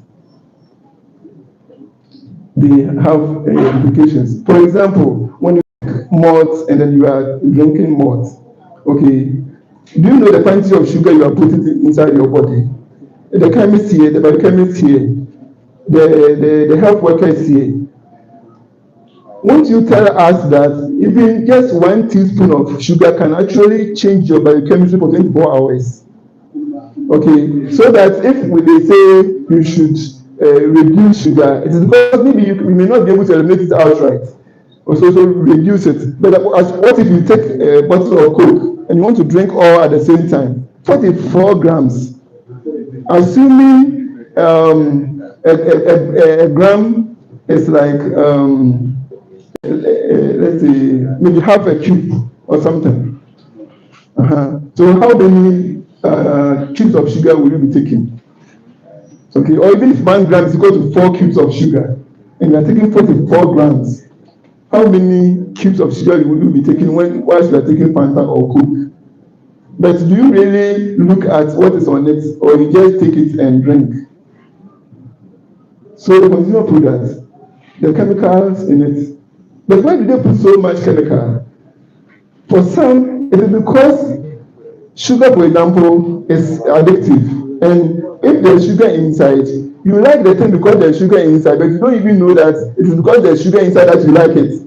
But the manufacturing agents have seen that one. That is why today, baked beans, what does beans got to do with sugar? Baked beans has sugar, corned beef has sugar, tomatoes has sugar. And do you really know the content of the food that you take? So consumer products. So it's not only about pesticides, what we eat. And we are not here to scare you, but we are here to let you know that there's the need to know what you are taking. So that if you decide that this is what I want to take, it is fair. It is fine. But if you don't know what you are taking, then that's where the problem is. So pesticides is also part. The pharmaceuticals. One professor indicated that there are so many medications which have side effects that are not known either to the producers or are known to the producers but cannot be communicated. And if that is the case, then it's prevention not better than cure. So then why will I allow the disease to happen before I go and look for treatment? Proactivity and reactivity, which one will we go for? Because proactivity, you are solving the problem before it happens. Reactivity, you are waiting for the problem to happen before you solve. Which one should we prefer?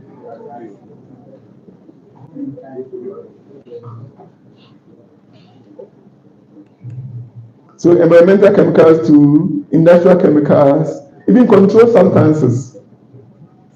There was a documentary somewhere in Kenya. Wow, it means that almost every child or every young person, young guy who was captured was using one form of controlled substance or the other, even super glue. Wow. But who are the fathers of those children? And if their fathers are dead, so can't we adopt some? How many have you adopted? Ask your neighbor, have you adopted somebody before?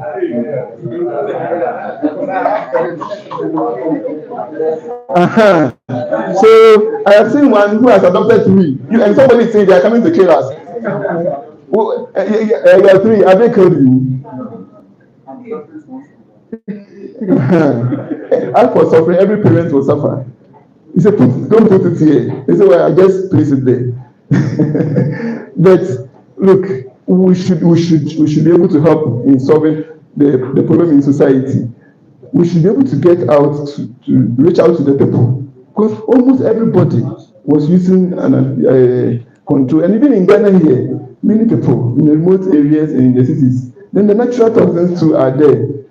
In actual fact, in our society, it's as if when it is natural, it means it's safe. But the truth is that natural does not equate safety. Natural does not equate safety. And so, as for this, it's a herbal medication. It is natural. And then you are taking it. Wow. We have natural toxins. Anyway, do you see that when we look at this conference very well, it's supposed to be a 3-day conference. Because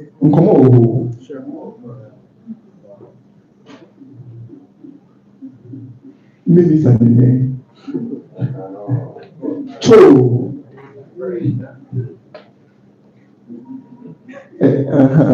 Oh, I think I am beginning to fall short of Ghanaian language words. But we have so much to talk about and to discuss. But wow, we are challenged. We are challenged. We are challenged. Anyway, the beginning of everything comes with a challenge, but I'm sure we'll get there. As it stands now, the desire was probably to do some part of the things online on the first day. Then we meet on the second day and talk like this. But because we might have touched on certain things, it should have been faster. Then the third day, online again for discussion. But I don't know. The last time when we did the malaria one, we were able to do the third day. And so we hope that so long as all of us are on the platform, we can achieve something. You can actually do voice of whatever communication you want to do, and then we'll respond to it. You can also type if you are the type who like typing, and then we'll respond to it. If you don't want to put your question on the page directly, you can send it to me. When I forward it to the page, nobody will know that we're the one who forwarded it. When I forward it, then we will begin to respond for others to benefit. But nobody will know where it came from. Nobody in the group. So there's so much that we need to talk about. Probably I have to rest my case here so that as we ask questions, it's possible that things will come up and then we address them. So we can have about at least 10, 20, 15 minutes to do discussion. What's our time right now? 5:22. 5:22. Yeah, so I think I would have to rest my case here. Let us open the floor for questions and discussions. And then as we address them, I'm sure other good things will come up. Thank you very much. The power. I don't know. I'm talking about the power. I think we can do better than this.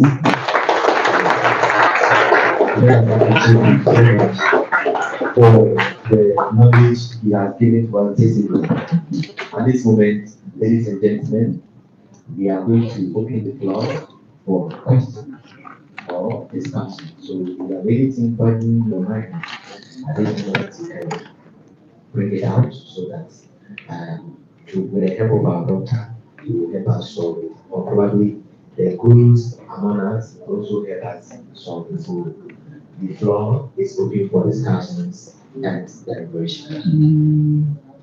Wow. I would like to set the ball rolling. All right, thank you, sir. All right, thank you very much. So I want to do a quick highlight on the population dynamics that you presented. Oh, okay. It's obvious that females are relatively compared to males are lower in number, as the ratio that you presented around 50.1 against 49. Males are 50.9, females are 49% in relation to the global world population. But then this has an influence relating to marriage, like as to does this affect females in getting spouse? Does it have that connection? Because there has been some facts that have been presented, given to the fact that males have a lot of problems as compared to females. Even though males are greater in number than females, but then there are a lot of males that may have psychological problems that they may not need females in their lives at all. Some of them have health problems. Some of them have got neurological problems. Some of them may have mental problems.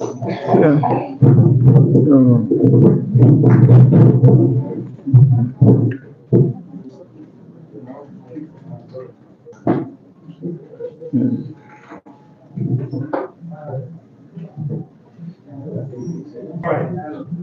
what I'm trying to achieve is if males are more than females, Mhm. does this have a connection with marital issue?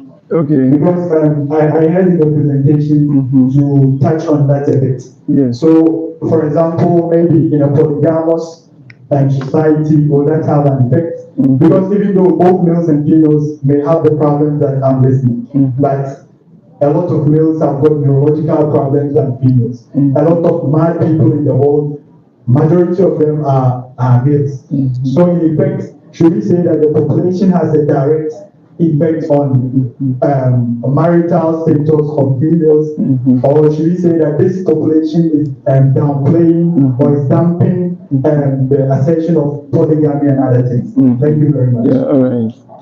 All right, thank you for the question. Mhm. It's well noted, Dr. Who attends you at the Yeah. right time. Yet, who is left to ask the question? Okay. Please, Kelly.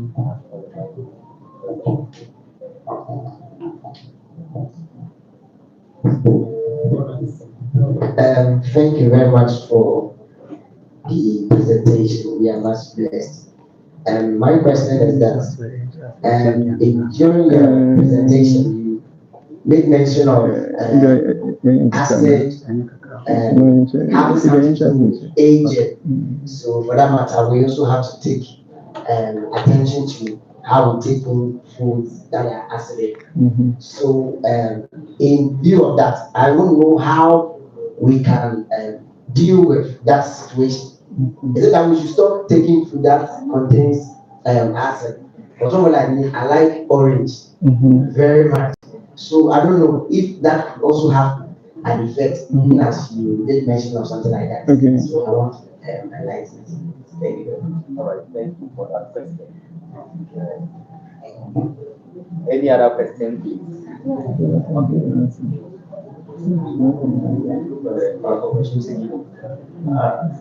Mine is a bit constant because we were occupational problems and then the rest associated with like synthetic chemicals. But who would like to know the global trend? Okay, and then the products with regards to their toxicity. Because now if you could observe now cosmetic, okay, is like on a rise. Mhm. Is it that there are things or there are specific chemicals within cosmetics that should be prevented? Mhm. I think if doctor should highlight on this, we will know. I've heard that there is this thing called hydroquin. Okay, now it is rampant in every cosmetic. Is it that its effect has been shadowed, or maybe there's more to it that we don't know? So doctor should highlight. Thank you. All right, thank you very much. Hydroquin. I think doctor will do justice, but the reason I know is that most of the US products, the formula they use in US, they don't add that from the list. I got the opportunity to sell cosmetics at Hello, and you realize that most of the products that they bring from US, they don't contain hydrogen. And that one, if you start using them, you realize that your skin is dimming small, but with time, the brightness will come. If you realize very well, the cosmetics that are coming from Cote d'Ivoire and most of the African countries are those that contains high hydrogen. And this one has effects on the skin. They have direct effect on the skin. There's one product called 7 days in or something like that. The ladies know. But when you use it, within 7 days, your skin will change. But it has direct effect on you.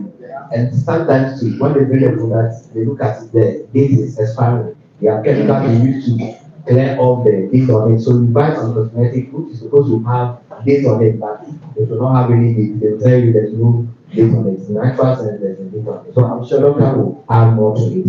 So it is very real. It is very real. All right. Yeah, you can take some. Okay, let's take more. Maybe two more questions. Two more questions so that I read that.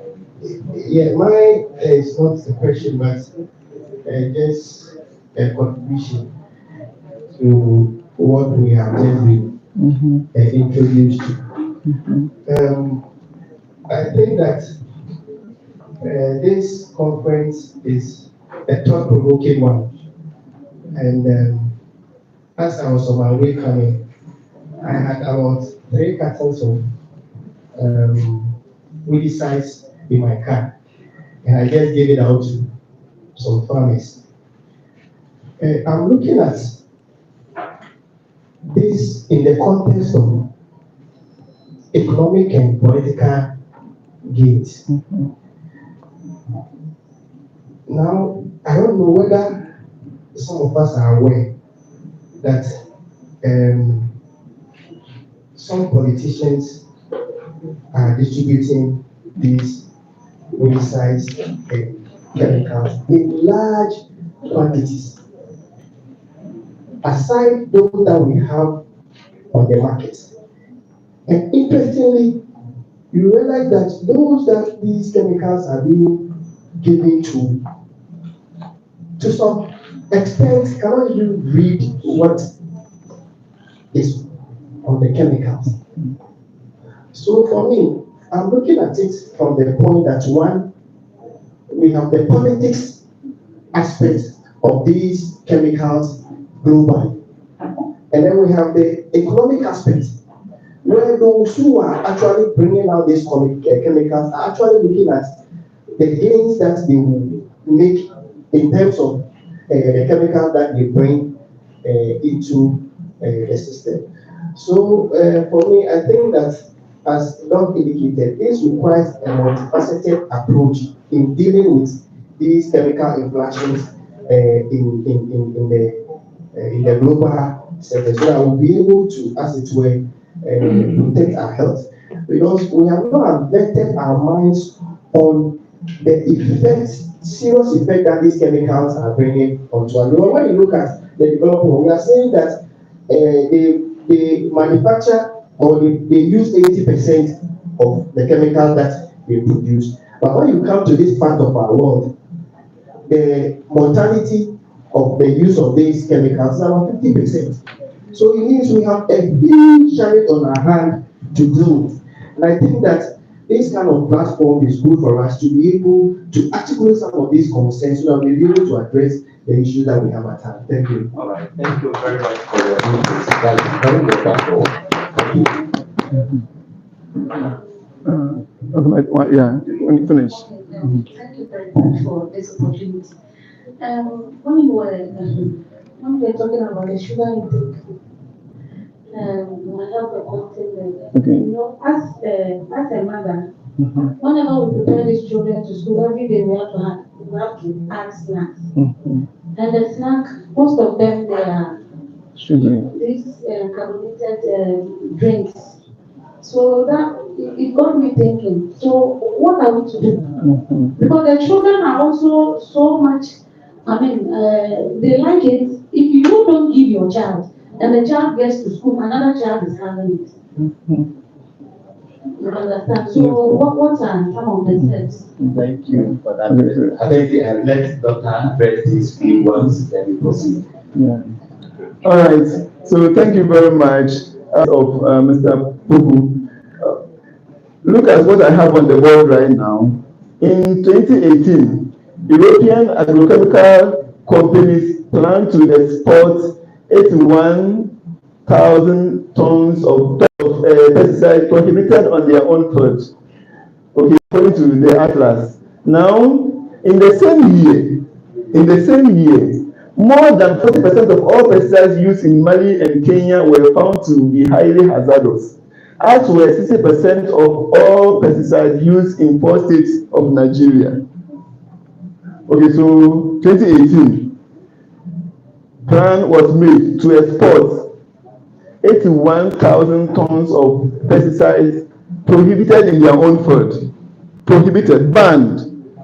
Why would you export chemicals which have been prohibited in your area? In the first place, why was the prohibition imposed?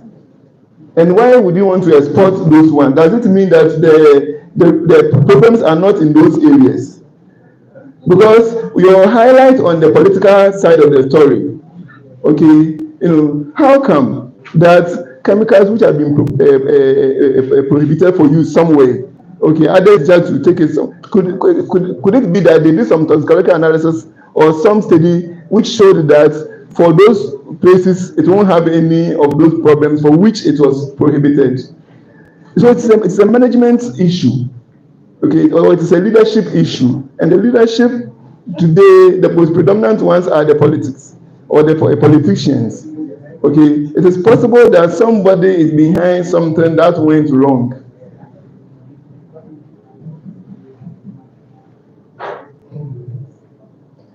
You see, so this is so much. So listen, look at what Kwame Nkrumah is saying.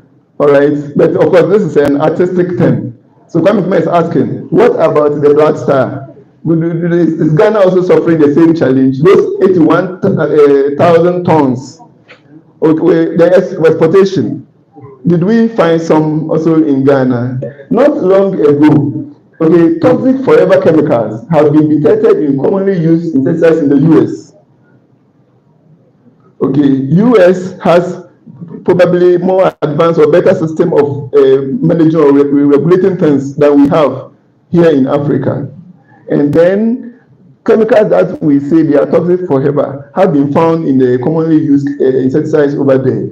So my question is, to what extent are those forever chemicals, okay, to what extent are those toxic forever chemicals distributed in Africa? Okay, so those who want to do a PhD or MPhil students, or those who are into research, to what extent? And this research also requires multi-sectoral approach, because we should get information from the agriculture sector, we should get information from the public health people, the environmental health people, the biological scientists, the chemists. So it is not just one man show.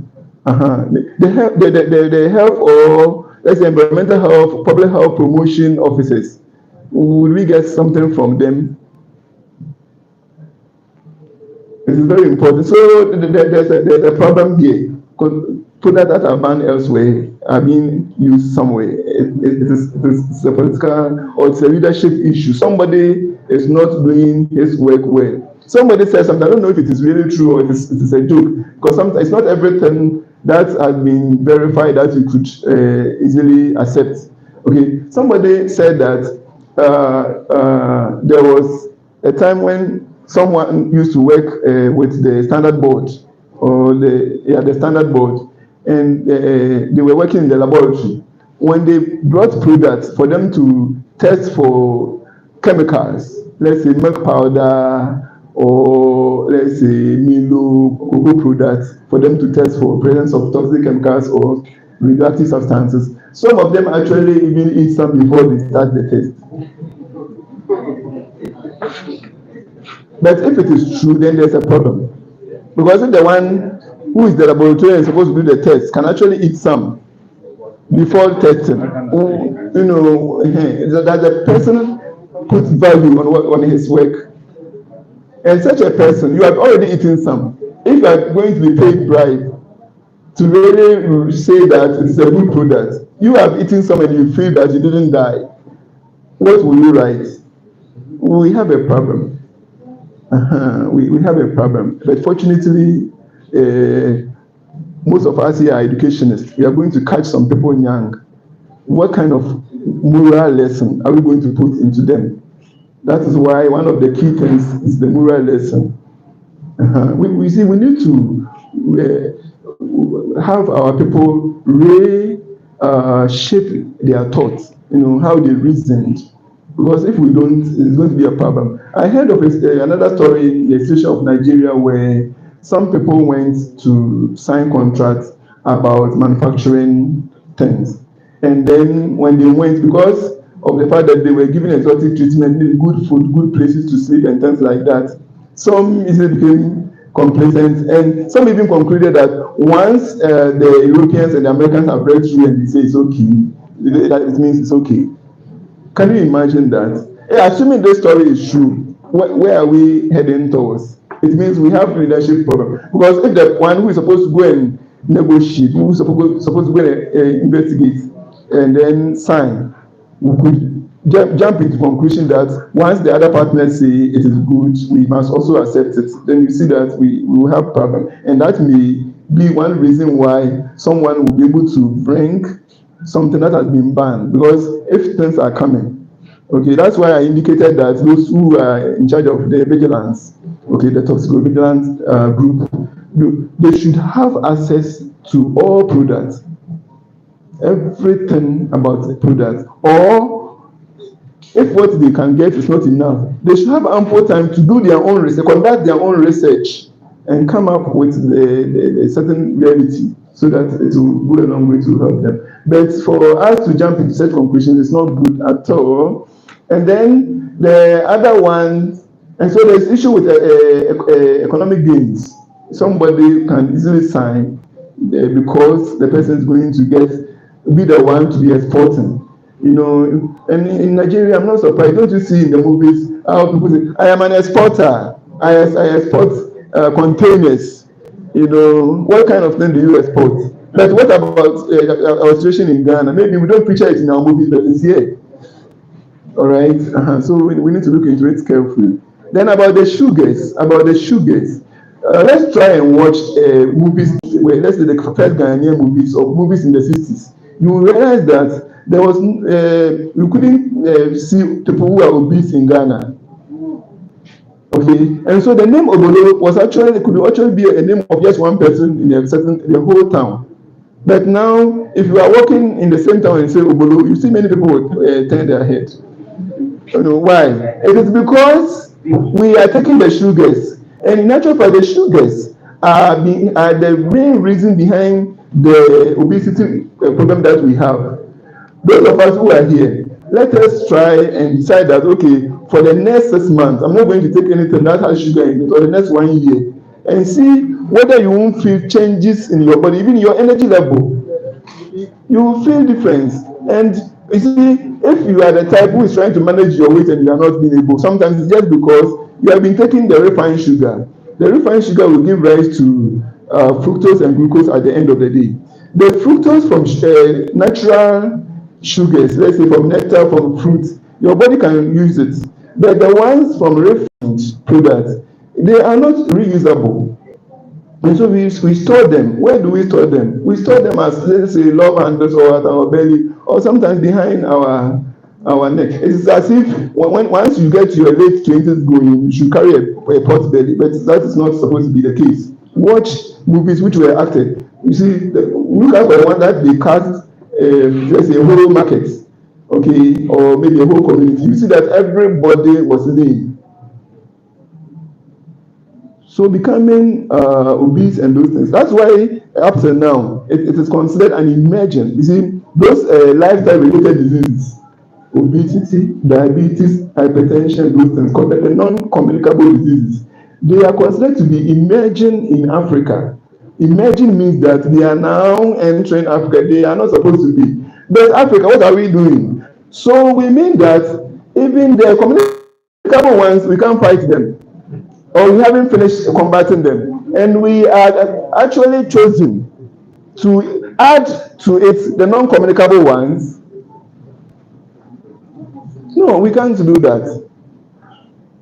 We can't do that. But it can start with the few of us here, as our own personal thing, personal lifestyle, and something that we can pass to the students that we'll be teaching, so that at the end of the day we'll be able to impart the next, because at the end of the day we should have a generation which is better off than us. By the time we die and go, we should have a generation which is more careful, which is more serious than we are when it comes to certain decisions in life. That is even the what every father, every mother cherish, that the children should become in those areas. So the sugars, if you can take the sugar from your children's diet, it is, in actual fact, if you ask a very serious biochemistry professor, if I'm going to do only one thing to stay healthy, what should I do? If you don't take it, he will tell you that take sugar out of your diet. Take sugar out of your diet. So if you can really do that, it can be serious. And wow, today is a very great day. recently I was holding biscuit, okay, and then I saw a certain boy. I decided to give him some of the biscuits. He said, "My grandmother says I shouldn't take biscuits." Then I asked him why. He said that my grandmother says that can give me health issues. Then I asked him, "Have you seen some of those health issues?" He said, "No, I have not seen. But as for my grandmother, I don't understand hell. But me, once she has said it, I have decided not to. So even the one you are giving me, I won't take it." Wow. And he didn't take it. What is the lesson here? It is possible that depending on how we communicate with our children, sometimes they may see people taking sugar and they may even pity them. They may pity them. They wouldn't want to take it just because their friends are taking it. And especially if the children are less than 10 years, then they are in their formative years. And so during those periods, we should be able to put certain discipline into them. We should be able to let them know certain key things. You're not going to tell them that if you put your hand on the floor, your mother is going to die, so that when they grow and then something like that, then they rebel. Okay? Or because when it comes to food, there are certain food that you are not supposed to eat, but because you are civilized, you are eating. Sometimes long ago, your family people saw that when they ate a particular food, they suffered allergy, or maybe somebody died, and then they said that this is a taboo for us, because they couldn't explain it scientifically that we will do today. If you don't take away, when you become a Christian, or you become a Muslim, or when you become an educated person, and you realize that those things can control you, you will rebel. But most of those things, sometimes the effect is just the normal physiological demonstration or response. So you eat, and then you suffer the allergy, and then you be praying. For the lack of knowledge, once my people perish. So the thing that the forefathers passed on, we need to understand them before we abolish them. Sometimes it is really good, but maybe because of the way they explain it. Because we are eating and you put your hand on the floor. Okay, one hand on the floor, then you are using one hand to eat. What if you forget yourself? Or when you get to a bone which you have to break, and you forget as a child, and then you use the same hand that you put on the floor to break, won't you contaminate the food? And so if they can't explain contamination, then they say that if you do it, your mother will die. Okay, who wants the mother to die? You understand? So we should be careful how we interpret the things that they told. So let us be the first people to teach our children. That is why I'm saying that. I even said that if you have a child and you don't know the whereabouts, please try. I know this may offend some people, okay, but try as much as possible and go for the child. Let us reduce the number of street children. That's why I ask, have you adopted people from maybe to yourself? Let us adopt some. If you can have extra, if you can take care of just one person, just adopt just one person. It will not harm you in any way. They will offend you. Okay, they will offend you, but still, you can treat them as your children. In fact, the people, even the time that when they fall in love with you, that's even the time that they can easily offend you. But when you make up your mind that at least whatever your hand has found to do, you do it to the glory of God, then you do it. Let us depopulate the streets. Because the people that we have abandoned in the streets, what are they going to become tomorrow? Armed robber who is coming to attack your daughter who you are taking to the university? Or who will think that your daughter didn't suffer? Some food may contain acid, and then it can lead to acidosis. And some too are alkaline. So there's an issue there. But fortunately, we have a chemist in our midst. One day they will be in charge. We have biological scientists. They will be in charge of quality control. Because some of my colleagues are standard board. Some of them are at FDA. You see, so it means that tomorrow's quality control officers, we have some of them here. What if they decide to bring a change in the workplace? Can't they do it? They can. We said that, especially if they bring the word of God to focus, they can. Because many people are not stealing because of the word of God. Take away the word of God, they will steal. Then there was also an issue about the statistics and polygamy. Yes, statistics and polygamy. Of course, in this lecture, we are not talking about whether polygamy is sin or it's not sin. Okay, but I set an example of some of the most frequent reasons why people do polygamy, because they have to take care of the women. You understand? You have to take care of the women. But what provision are you going to? What kind of care are you going to provide? And most of the times, what kind of care? Okay, most of the time they are talking about material care. Maybe accommodation, maybe food, maybe water, maybe clothing. But the truth is that in the last days there shall be increase in knowledge. One of the knowledge increase is that women can be empowered to be able to work on their own and generate their own money and even become richer. So Professor Latte's wife, assuming she's a businesswoman, okay, who goes to, let's say, Techiman and buy maize to come and sell, even in Mampong here, or maybe in Accra, can Professor compare the income that the wife can generate if the woman really know how to do business very well? Sometimes he cannot. Sometimes he can be richer. So if it's about money, if it's about material resources, then that's not the reason why one can marry multiple. No. But maybe if more men are having psychological issues, and then more women are not having, and then so that more women won't get husbands, then maybe we can have that one. But even that one, can it be a reason? Maybe it can, maybe it can't. But in the example that I cited, the most frequent reason is to take care of the needs. And the needs which are normally mentioned are not. In the first place, if you want to take a need of a woman, okay, and you marry about 3 or 4 or 5, and you line them that they have duties. What if the one who have a desire, emotional needs this week and it's not her duty? What will she do? What about next week too? Okay, so it is a challenge. It's a challenge, because what if the next 3 weeks she's going to feel so lonely because of some story she has heard? Well, because of something that a friend, she just went out to braid her hair, and somebody said something that really touched her in a negative way so much that she needs comfort. If it is not her turn, can she come over?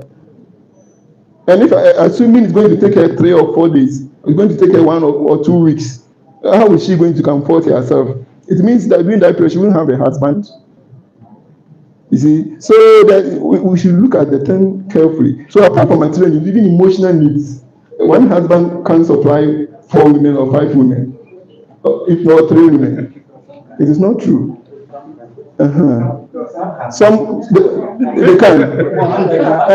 So it means that this woman who needs her husband by her side throughout the night, and this one who also needs where will you be? And then this one, and they are 4. It means that you in one night you'll be able to really help all of them in one night, or they have to sacrifice in the process. Anyway, they can also sacrifice in the process. Because if you are in need and somebody is helping you, can't you sacrifice more? So maybe hand go hand come. Maybe you have to sacrifice more. But the truth is that if I'm not going to look at it from this context, okay, then you can't predict when your wife will need you the most, and she can't actually predict when you will need her the most. And assuming in a polyandrous society, because the talking so far, we are looking at one side, the polygamy. What about the polygyny, where women are the ones who marry 4 or 3 or 5? So how do the women handle it? Because it's because we are in West Africa, we think that all that exists is polygamy. And even in West Africa, it's not all the tribes. That's why I started tribes in Nigeria. Who does it? So you can only successfully argue that polygamy is good when you belong to a polygamous society. Otherwise, you know that there's also polyandry. And then so women, you can afford to take care of the need of 8 men, you put them on duties. or 5 or 4 or 3, you put them on duties. So if that husband, gets insulted and then you need the comfort of his wife, you have to wait for 3 weeks or 2 weeks. Or maybe all of them can be in the same room at the same time. Maybe if that's the case, then it's okay. So that's, I think, there's time for some more questions. Yeah. Thank you very much, Doc. We're going to take extra questions. Let's see that. I have a contribution to do, but let's finish. Thank you very much. Doc, you said that man is his own enemy. Yeah. And issues about chemicals, as we said, the food we eat, the clothes we wear are all made of chemicals. Um, Personally, I want to say that issues about chemicals, it has come to stay, and there's nothing we can do about that. The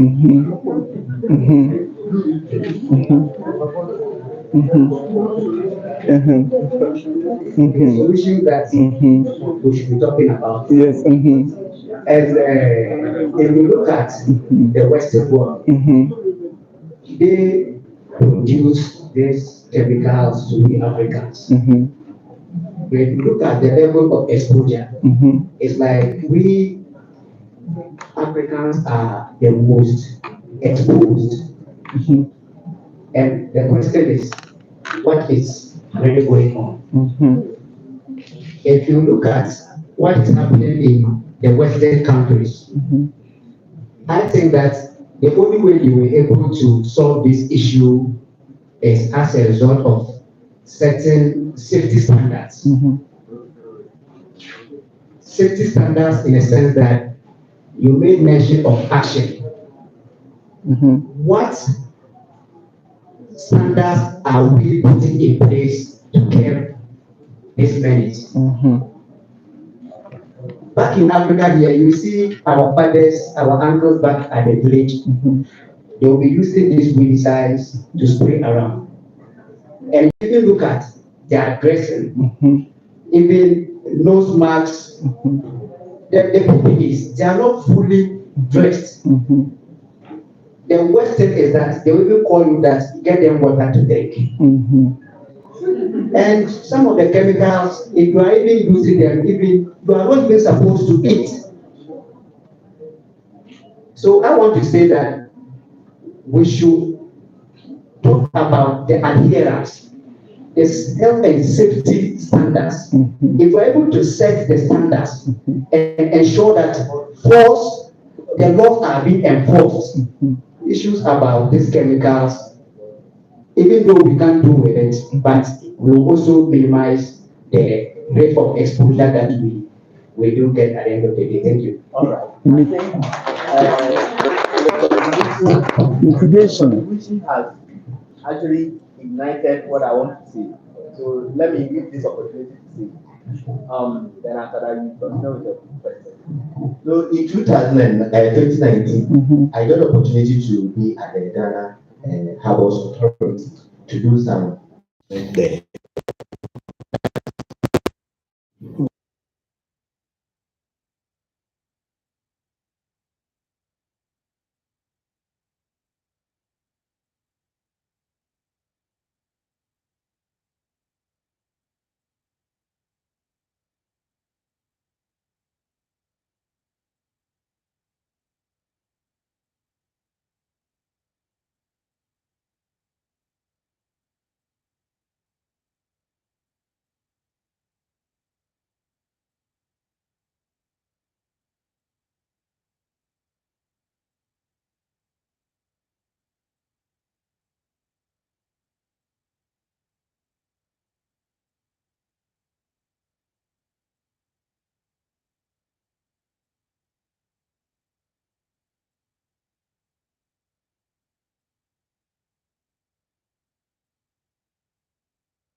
My salary, it was like the money that my basic salary there was divided into three, and then they gave me less than one of the third part. It was my salary, my basic salary here. When I stopped with my previous work and I came, was like less than one third of the money I was getting. And then some of the students actually opened my eyes to money. When I would be there and somebody will send me money and then let's say 200 Ghana cedis and the person wants me to pass the person. I say, hey, you are sending me 200 Ghana cedis when in a month I'm losing almost 9,000 Ghana cedis every month. Then why did I even come here in the first place? Why did I come here in the first place? It is not all about money. That focus on money. Because look, when they came, they got some of our people, found out how much they were being paid and multiplied it in dollars and paid them within the shortest possible time. Now they have big cocoa farms. Very soon they will write cultivated on uncontaminated soil. So, and they are busily sponsoring something like maybe communications or journalism, which is about the contamination going on in Africa. So that very soon, nobody will want to buy cocoa from Ghana, nobody wants to buy gari from Ghana, nobody wants to buy yam from Ghana. We need to be very careful. Look, let's just not chase money. Money shouldn't be the main thing. Money shouldn't be the main thing. And money, when you chase money, it is not good. You have to live your life in such a way that money will rather chase you. You saw some of the business themes that we have. We have so many themes to look at, but how to look at them. That's why I invited some of you to actually do research and write on some of them. When you get the slide, the things inside there, you can go your own way and write them. Even if you don't acknowledge me inside and you write and people will benefit, I love it. Even if you are doing acknowledgement and you say, okay, I got the advice or the ideology when I attended Presidio, I like it. It's okay. You write and let it benefit humanity. That is all that I want to see you. It's enough for me. Because if we decide that we are going to focus on money, then that is the reason why. So somebody made that comment, that focus on the money. It is costing us, because then it means that we are living our life like what the accounts will say, Odida. We want to eat, sleep, we die, and that is all. We don't care about what will happen. But we need to look into it carefully. In those days when the colonial masters came and they were, taking away the resources, they were looking into the future of their children, and their children are actually far better off. Anybody who even lives here and goes to the UK becomes better off. Even when the person is a cleaner, the person feels fine. So should we continue the way we are, or can we do that kind of paradigm shift where a generation will sacrifice and then another generation will come and enjoy? Can we afford to do that one? No. So me, I have tasted the last when I obtained distinction in operational health and safety. Straight away, I knew that I could get higher income because those courses you do until you become specialist, and the more you are doing, and the more you are getting the experience, the more a manager or a higher person you become. And so I actually started my way towards maybe income source that could produce more money than probably I would get working in the government. Nobody works in the government and gets the exact amount that the person deserves. The teachers, do they get the exact amount that they get? Because government looks at sustainability. If I pay amount, can I be able to pay it for the next 10 years? What if there's a downturn? How am I going to go about it? So they look at something that can be managed. And so it's called for a lot of sacrifice to work in the government sector. And so let us all come together and say that we should have a generation which will sacrifice. They pass through places that they're not supposed to. Okay, the next generation, let's try. We can do it. Then another one, again, that I need to comment on. Okay, so there was issue about rainwater. Yeah, the rainwater issue as the position. Okay, because of the around their busy schedule to still do and even publish research. And so it is good. Let us love to be scientists. Okay, and let us encourage as many and do or who would like to do science to do it. When you go to Finland, the best of the brains, I am told that they do the basic science. Okay, so it is not really wrong that you are doing basic science. Love it, and when they contribute to knowledge. Because when they say you have a PhD, it means you like doctor of philosophy. The philosophy that has to do with facts or knowledge. You have contributed to knowledge. And on your defense day, you are supposed to tell the public in what ways you have contributed to knowledge.